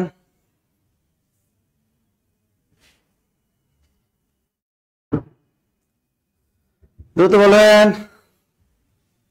কারক বিভক্তির ক্লাস চাই, আশা ইনশাল্লাহ হবে। কাজী নজরুল ইসলাম সম্পাদিত পত্রিকা কোনটা? এটা কিন্তু আমি একটা টেকনিক লেখাইছি, এটা কিন্তু আপনারা সবাই পারা উচিত। লাস্ট এমসিকিউ, লাস্ট এমসিকিউ, সবাই কিন্তু পারা উচিত, সবাই পারা উচিত, দ্রুত সবাই পারা উচিত। আর আজকে সর্বোচ্চ শেয়ারকারীর নামও কিন্তু ঘোষণা করব। আর যারা অফারে ভর্তি হতে চাচ্ছেন, আপনারা যারা অফারে, যা আমাদের বিসিএস কোর্সে 50তম বিসিএস এ ভর্তি চলতেছে, আমাদের 11 থেকে 20তম গ্রেডের কোর্সে ভর্তি হতে, যাদের একটা খুব দ্রুত একটা চাকরি দরকার, বিভিন্ন মন্ত্রণালয় অধিদপ্তরে আপনাদের চাকরি থাকে, মনে করেন বিভিন্ন অনেক প্রতি শুক্র শনিবার আপনারা চাকরি দিয়ে ঢাকা শহর আসেন, এগুলো কেবল 10 থেকে 20তম গ্রেড। এইগুলো ধরনের যদি সহজ চাকরি নিতে হয় তাহলে আপনারা 10 থেকে 20তম গ্রেডে ভর্তি হবেন। আর বিসিএস এর প্রস্তুতি যারা নেবেন, যে দীর্ঘমেয়াদী প্রস্তুতি, প্রাইমারি হোক আর যে কোনো সরকারি চাকরির দীর্ঘমেয়াদী যদি প্রস্তুতি, যেমন বিজিএস, দীর্ঘমেয়াদী প্রস্তুতির জন্য আপনি অবশ্যই বিসিএস কোর্সে ভর্তি হবেন। ঠিক আছে? আর আমাদের বিসিএস কোর্স খুবই কম টাকায় ভর্তি না, আমাদের সকল শাখায় অফলাইন অনলাইনে খুবই কম টাকা, মাত্র 4000 টাকা নেয়, একদম বই সহ আমাদের অনলাইনে। আর অফলাইনে আর অনলাইনে আমাদের খুবই কম, একদম 1650 টাকা নিচ্ছি আমরা সকল ধরনের, মানে প্রাইমারি কোর্সে, প্রাইমারি সহকারী শিক্ষক, প্রাইমারি প্রধান শিক্ষক, নিবন্ধন কোর্স, এবং এগুলো আবার ডিসকাউন্টও চলতেছে। আপনি যদি আর্থিক সমস্যা থাকে গুগল ফর্মটা পূরণ করলে আপনি কিন্তু সুবিধাটা পাবেন। তো আমরা কিন্তু একটা টেকনিক লেখাইছিলাম, নজরুল নবযুগে ধূমকেতুতে লাঙল চালায়। তো দৈনিক নবযুগ, দৈনিক নবযুগ, দৈনিক নবযুগ। এখন দেখো এইগুলা কার? সবুজ পত্র সাময়িক পত্রটি কার মনে আছে? সবুজ পত্রটা কিন্তু আমি পড়িয়েছি। সবুজ পত্রকার প্রমথ চৌধুরী, প্রমথ চৌধুরী, এটাও লিখে রাখো ভাইয়ারা। আর ভারতী পত্রিকাটা ভারতী পত্রিকা, এটা কিন্তু রবীন্দ্রনাথ ঠাকুরও সম্পাদনা করছে। দ্বিজেন্দ্রনাথ ঠাকুর, তার ভাই, যে বড় ভাই দ্বিজেন্দ্রনাথ ঠাকুর, তিনিও কিন্তু ভারতী পত্রিকার সম্পাদনা করছেন। দ্বিজেন্দ্রনাথ ঠাকুর। সওগাত মোহাম্মদ নাসিরউদ্দিন, আমার নামে। সওগাত পত্রিকার সম্পাদকে মোহাম্মদ নাসিরউদ্দিন, ভারতী পত্রিকার সম্পাদকে দ্বিজেন্দ্রনাথ ঠাকুর, আরো আছে কি আমাদের রবীন্দ্রনাথ ঠাকুর। হয়ে গেল। কি স্যার আমি প্রাইমারি কোর্সে আছি, আছে অসীম দাস, থ্যাংক ইউ ভাইয়া, থ্যাংক ইউ থ্যাংক ইউ। কে কোন কোর্সে আছেন একটু কমেন্টের মাধ্যমে জানিয়ে দেন, একটু কমেন্টের মাধ্যমে একটু জানিয়ে দেন, একটু কমেন্টের মাধ্যমে জানিয়ে দেন। তো দেখেন আমরা দেখেন প্রাইমারি কোর্স কলায় মাত্র 1650 টাকা, এর ভিতরে পুরাতন যারা আছে তাদের কাছে নিয়ে আমরা মাত্র 1250 টাকা, এবং সাথে কিন্তু আবার মানে সকল লেকচার শিট গুলো কিন্তু আমরা আপনাদেরকে একদম দিয়ে দিই একেবারে। লেকচার শিট গুলো জুবাল ভাই, একটা লেকচার শিটটা দেন তো প্রাইমারির একদম। প্রাইমারি কিন্তু আলাদা আলাদা, বাংলার জন্য আলাদা করেছি, বিজ্ঞানের জন্য আলাদা করেছি, তারপর জিকের জন্য আলাদা করেছি, বাংলার জন্য আলাদা, সব কিন্তু আলাদা আলাদা। আপনাদের বই কিন্তু আমরা সুন্দরবন কুরিয়ারে আপনাদেরকে সবসময় পাঠিয়ে দিই। আচ্ছা, আমাদের সর্বোচ্চ শেয়ারকারীর নামটা বলবো? সর্বোচ্চ শেয়ারকারী স্যার প্লিজ, স্যার ক্লাস শেষ করার আগে আরেকটি সুন্দর গান শুনিয়েন। সাবরিনা মমতাজ সুধা, আমি যদি এত গান গাই তোমরা রাতে ঘুমাতে পারবা না, সুতরাং এত গান শুনে লাভ কি বলো? তোমরা তো একদিন গান আমাকে শোনাও না, আমি তো 2 লাইন 3 লাইন যা পারি শোনাই তোমাদের, তাই না? আচ্ছা, সর্বোচ্চ শেয়ারকারী আমাদের মোহাম্মদ লিটন, আমাদের সর্বোচ্চ শেয়ারকারী মোহাম্মদ লিটন, আর সর্বোচ্চ মেনশনকারী তাফরিনা হাসান, তাফরিনা হাসান। স্যার আমি প্রাইমারি ভর্তি আছি, ইয়াসমিন আক্তার থ্যাংক ইউ। আলামিন আমি প্রাইমারি নিবন্ধন আছে, থ্যাংক ইউ। হাবিবুর রহমান নিবন্ধন আছে, এনটিআরসি তে আছে আমাদের কামাল মৃদা, থ্যাংক ইউ। লিজা একবার স্যার প্লিজ স্যার ক্লাস শেষে আরেকটা গান, এই যে খালি গান। আব্দুর রহিম তালুকদার আমি আছি, ভেরি গুড। রুনা জামান আমি আছি, আবরাফাত স্যার আমি আছি এনটিআরসি স্যার প্রাইমারি কোর্সে আছি আমি। তামান্না আক্তার জানাতুল স্যার আমি প্রাইমারি কোর্সে ভর্তি আছি, thank you. Apu Pal sir Nazrul টেকনিকটা আবার একটু বলেন। আচ্ছা কাজী নজরুল টেকনিকটা আবার একটু বলে দিচ্ছি। নজরুল নবযুগে ধূমকেতুতে লাঙল চালায়, টেকনিকটা লিখে রাখো, 3টা পত্রিকা লিখে রাখো। নজরুল নবযুগে, জুবাল ভাই প্রাইমারি এক সেট বই দেন তো। নজরুল নবযুগে, নজরুল নবযুগে ধূমকেতুতে লাঙল চালায়। নজরুল ধূমকেতুতে কি চালায়? লাঙল চালায়। এখানে তার সম্পদের পত্রিকা 3টা, একটা হলো দৈনিক নবযুগ, আরেকটা হলো ধূমকেতু, আর একটা হলো লাঙল। হ্যাঁ দেখি কে কে পাইছেন। এই যে দেখেন আপনারা এই যারা প্রাইমারি কোর্সে ভর্তি হয়েছেন তারা এই বইগুলা ফ্রি পেয়েছেন কিনা, আমাদের শাখা থেকে যারা বিভিন্ন শাখায় আমাদের ভর্তি আছেন তারা ফ্রি পেয়েছেন কিনা। আমাদের হেড অফিস মিরপুর 10 ফলপট্টি আমাদের আছে, আমাদের সামাদ মেশন 4th তলা আমাদের হেড অফিস ঢাকাতে। ঢাকার বাইরে আমাদের দিনাজপুর শাখা আছে। দিনাজপুর শাখায় আমি আসবো কিন্তু 19 তারিখ, এই মাসে 19 তারিখ দিনাজপুর শাখায় আমার দেখা হবে, জব মেডিসিন সরকারি কলেজের সামনে দিনাজপুর। এবং আমাদের রংপুর শাখায় আমি থাকবো, রংপুর কারমাইকেল কলেজের সামনে লালবাগে আমি থাকবো 20 তারিখ এই মাসে নভেম্বরের রংপুর সাথে দেখা হবে। এবং বগুড়ায় আমি থাকবো 21 তারিখ। ইনশাল্লাহ 3 দিন উত্তরবঙ্গের সফরে যাবো, দেখাবে। আর খুলনাতে যাব 26 তারিখ। ইনশাল্লাহ এই মাসে দেখা হবে। আমাদের শাখাগুলোতে অবশ্যই আপনারা থাকবে। এই যে দেখেন আপনি বাংলার জন্য একদম বাংলা ব্যাকরণ সাহিত্য সবই পাবেন এটার ভিতরে, এটা পড়বেন সুন্দর মতো পড়বেন।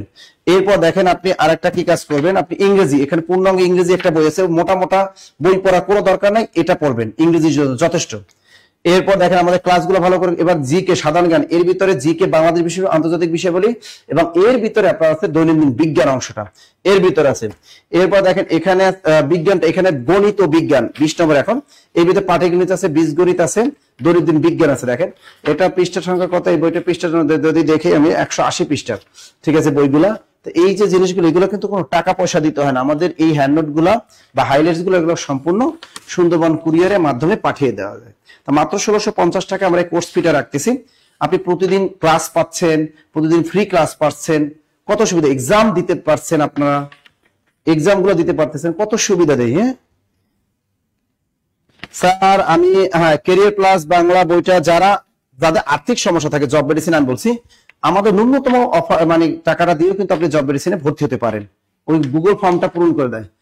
তখন তো আমি লাইভ ক্লাস দিতে পারবেন না দেখে আমি এখনো বই পাইনি, একসঙ্গে পার হয়েছে ভর্তি। এই যে দেখো রাতে শেষ, যারা বই পান না আমাদের এই হটলাইন নাম্বারে কল দিয়ে বই নিয়ে নেবেন। যারা এখনো ভর্তি হয়েছেন বই পান নাই, এই হটলাইন নাম্বারে কল দিয়ে বই নিয়ে নেবেন। আচ্ছা মোহাম্মদ লিটন এবং তাফরিনা হাসান তারা এই ক্যারিয়ার প্লাস বাংলা বইটা 350 টাকা দামের বইটা কিন্তু পেয়ে গেলেন। দেখছেন স্যার আমি নিবন্ধনে ভর্তি আছি। Renuka Taleb Ruma thank you.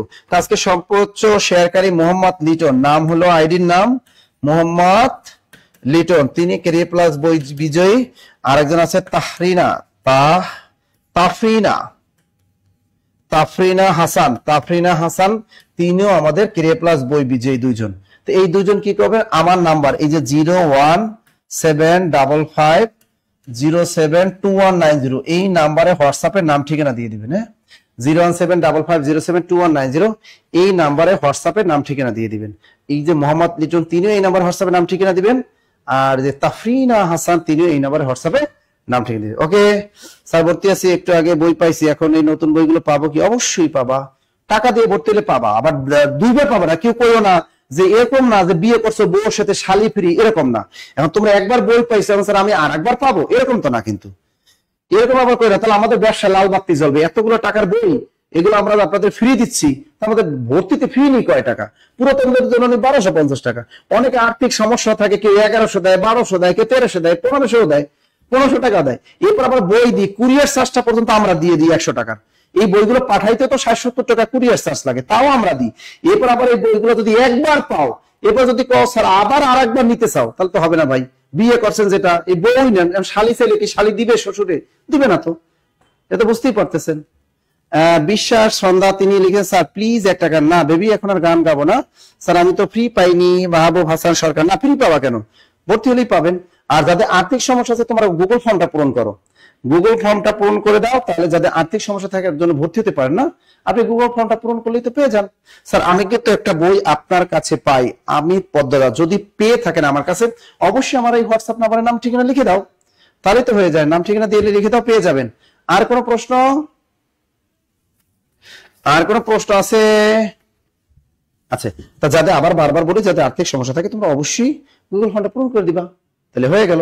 Job ভ্যাকেন্সির ঠিকানা আবার বলে দিচ্ছি, আমাদের বিশেষ জবের অফলাইনে যারা ঢাকা শহর এসে একটা চাকরি নিয়ে যেতে চান তারা অবশ্যই মিরপুর 10 যাবেন। আমাদের যাদের একটা চাকরি দরকার তারা অবশ্যই মিরপুর 10 আমাদের হেড অফিস ফলপট্টি, মিরপুর 10 ফলপট্টি, এখানে চলে আসবেন সামাদ ম্যানশন, ফলপুর 10 সামাদ ম্যানশন, এখানে আপনার জব ভ্যাকেন্সিতে চলে আসবেন মিরপুর 10-এ সামাদ ম্যানশন, চতুর্থ তলা, চতুর্থ তলা। দেখি দেখি দেখি, অবশ্যই হয়েছে, আমি তো ভর্তি তারপরে কিনতে হয়েছে, very good very good very good. হ্যাঁ, আর এই বইটা একটা মৌলিক বই, এটা সবার জন্য প্রয়োজন, নবম দশম শ্রেণী বাচ্চাদের প্রয়োজন, অষ্টম শ্রেণীর জন্য, উচ্চ মাধ্যমিকের জন্য এই বইটা প্রয়োজন, এই বইটা ভার্সিটি এডমিশনের জন্য প্রয়োজন, এই বইটা নার্সিং ভর্তি পরীক্ষার জন্য প্রয়োজন, ইউনিভার্সিটি ভর্তিতে প্রয়োজন, এই বইটা বিসিএস এর জন্য প্রয়োজন, প্রাইমের জন্য প্রয়োজন, নিবন্ধনের জন্য প্রয়োজন, 10 থেকে 20 তমের চাকরির জন্য প্রয়োজন, এসআই নিয়োগের প্রয়োজন, সার্জন নিয়োগ পরীক্ষার জন্য প্রয়োজন, সিভিল সার্জন কার্যালয়ের জন্য, সব কিছুর জন্য বেস্ট বই ক্যারিয়ার প্লাস বাংলা।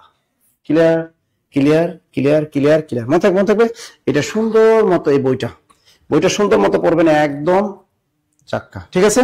আর আমাদের জব মেডিসিনের শাখাগুলোর নাম আমি আবার একটু বলে দিচ্ছি, আমাদের ঢাকার বাইরের শাখাগুলোর নাম, আমাদের শাখা আছে আমাদের দিনাজপুর শাখা আছে আমাদের, দিনাজপুর সরকারি কলেজের সামনে দিনাজপুর শাখা, রংপুর কারমাইকেল কলেজের সামনে লালবাগ আমাদের রংপুর শাখা, বগুড়া আজিজুল্লাহ কলেজের পাশে কামারগাড়ি আমাদের জব মেডিসিন বগুড়া শাখা, টাঙ্গাইল আকুরটাকুর পাড়া মা ক্লিনিকের বিপরীতে আমাদের জব মেডিসিনের শাখা, এবং আমাদের ময়মনসিংহ সদরে বিদ্যাময় স্কুলের সামনে ময়মনসিংহ সদর একদম ময়মনসিংহ আমাদের জব মেডিসিন শাখা, শেরপুর শাখা শেরপুর সদর শেরপুর শাখা জব মেডিসিন, এবং জামালপুর শাখা 5 রাস্তার মোড় জামালপুর শাখা, এবং কক্সবাজার আমাদের বিডিআর ক্যাম্পের ওখানে কক্সবাজার সদর শাখা, এবং আমাদের ফরিদপুর ঝিলটুলিতে আমাদের ফরিদপুর শাখা, রাজবাড়ী নান্নু টাওয়ার রাজবাড়ী শাখা, আমাদের পটুয়াখালী পৌরসভার মোড় পটুয়াখালী শাখা, বরিশাল আমাদের আলী মার্কেট 3য় তলা বিএম কলেজের সামনে আমাদের জব মেডিসিনের বরিশাল শাখা।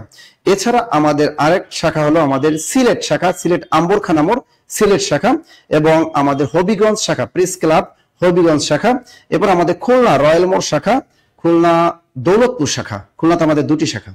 এই অফলাইনে গিয়ে আপনি সরাসরি ডিসকাউন্টে যে কোনো কোর্সে আপনি ভর্তি হতে পারবেন, ওকে।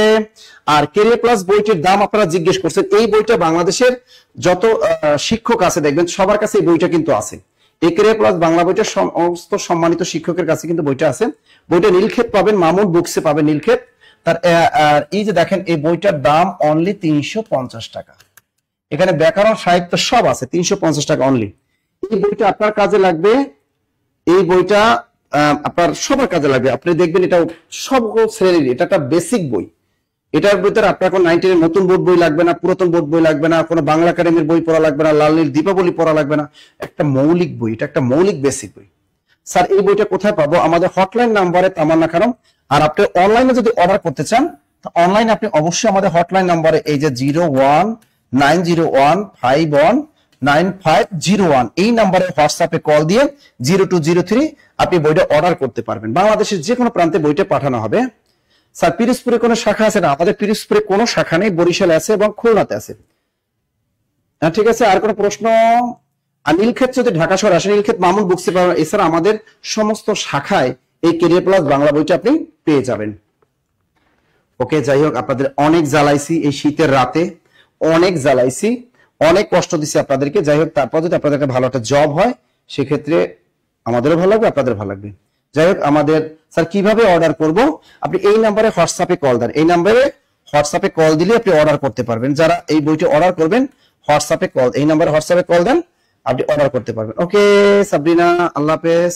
আমাদের জামালপুর শাখা, হ্যাঁ জব মেডিসিন জামালপুর শাখাও কিন্তু আমাদের 5 রাস্তার মোড়, জামালপুর 5 রাস্তার মোড় আমাদের যেটাকে জব কেয়ার আছে সেখানে, এই শালম্বার সেখানেও কিন্তু আপনি এই ক্যারিয়ার প্লাস বাংলা বইটা পাবেন। আপনি জামালপুর সদরে আর কোথাও খুঁজতে হবে না, আমাদের জব মেডিসিন শাখায় যাবেন 5 রাস্তার মোড়, সেখানে গেলে এই বইটি আপনি একদম ইজিলি কিন্তু পেয়ে যাবেন। হ্যাঁ আপনি নিতে পারবেন, সেক্ষেত্রে আর কোথাও আপনাদেরকে লাইব্রেরিতে যেতে হবে না। আর কোনো প্রশ্ন? স্যার একটা গান প্লিজ। না, আজকে আর গান গাবো না, আগামীকাল আবার আপনাদের যখন আবার লাইভ ক্লাস দেবো ইনশাল্লাহ একটা গান একদম পুরো গানটা আপনাদেরকে শুনিয়ে দেবো ইনশাল্লাহ। স্যার আপনার ক্লাস ভালো লাগে আমার পথে, thank you thank you. Soni লিখছে স্যার আমি একটা বই পাই আপনার কাছে। আচ্ছা, আমার কাছে যদি কেউ বই পান, আমি বারবার বলি আমার কাছে বই পাইলে আমার হোয়াটসঅ্যাপ নাম্বারে আপনার নাম ঠিকানা লিখে দিবেন, কিন্তু আপনার নাম ঠিকানা লিখে দেন না, যে কারণে আমি বইটা আপনাদেরকে পাঠাতে পারি না। ওকে, আমার পথে আপনার ক্লাস ভালো লাগে, thank you thank you thank you thank you thank you thank you. Okay, ভালো থাকবেন সুস্থ থাকবেন, অনেক জ্বালাইছি আপনাদেরকে, দেখা হবে আবার আগামীকাল, হ্যাঁ, পেইড বেজের ক্লাসে। হ্যাঁ, ভালো থাকবেন সুস্থ থাকবেন, আল্লাহ হাফেজ।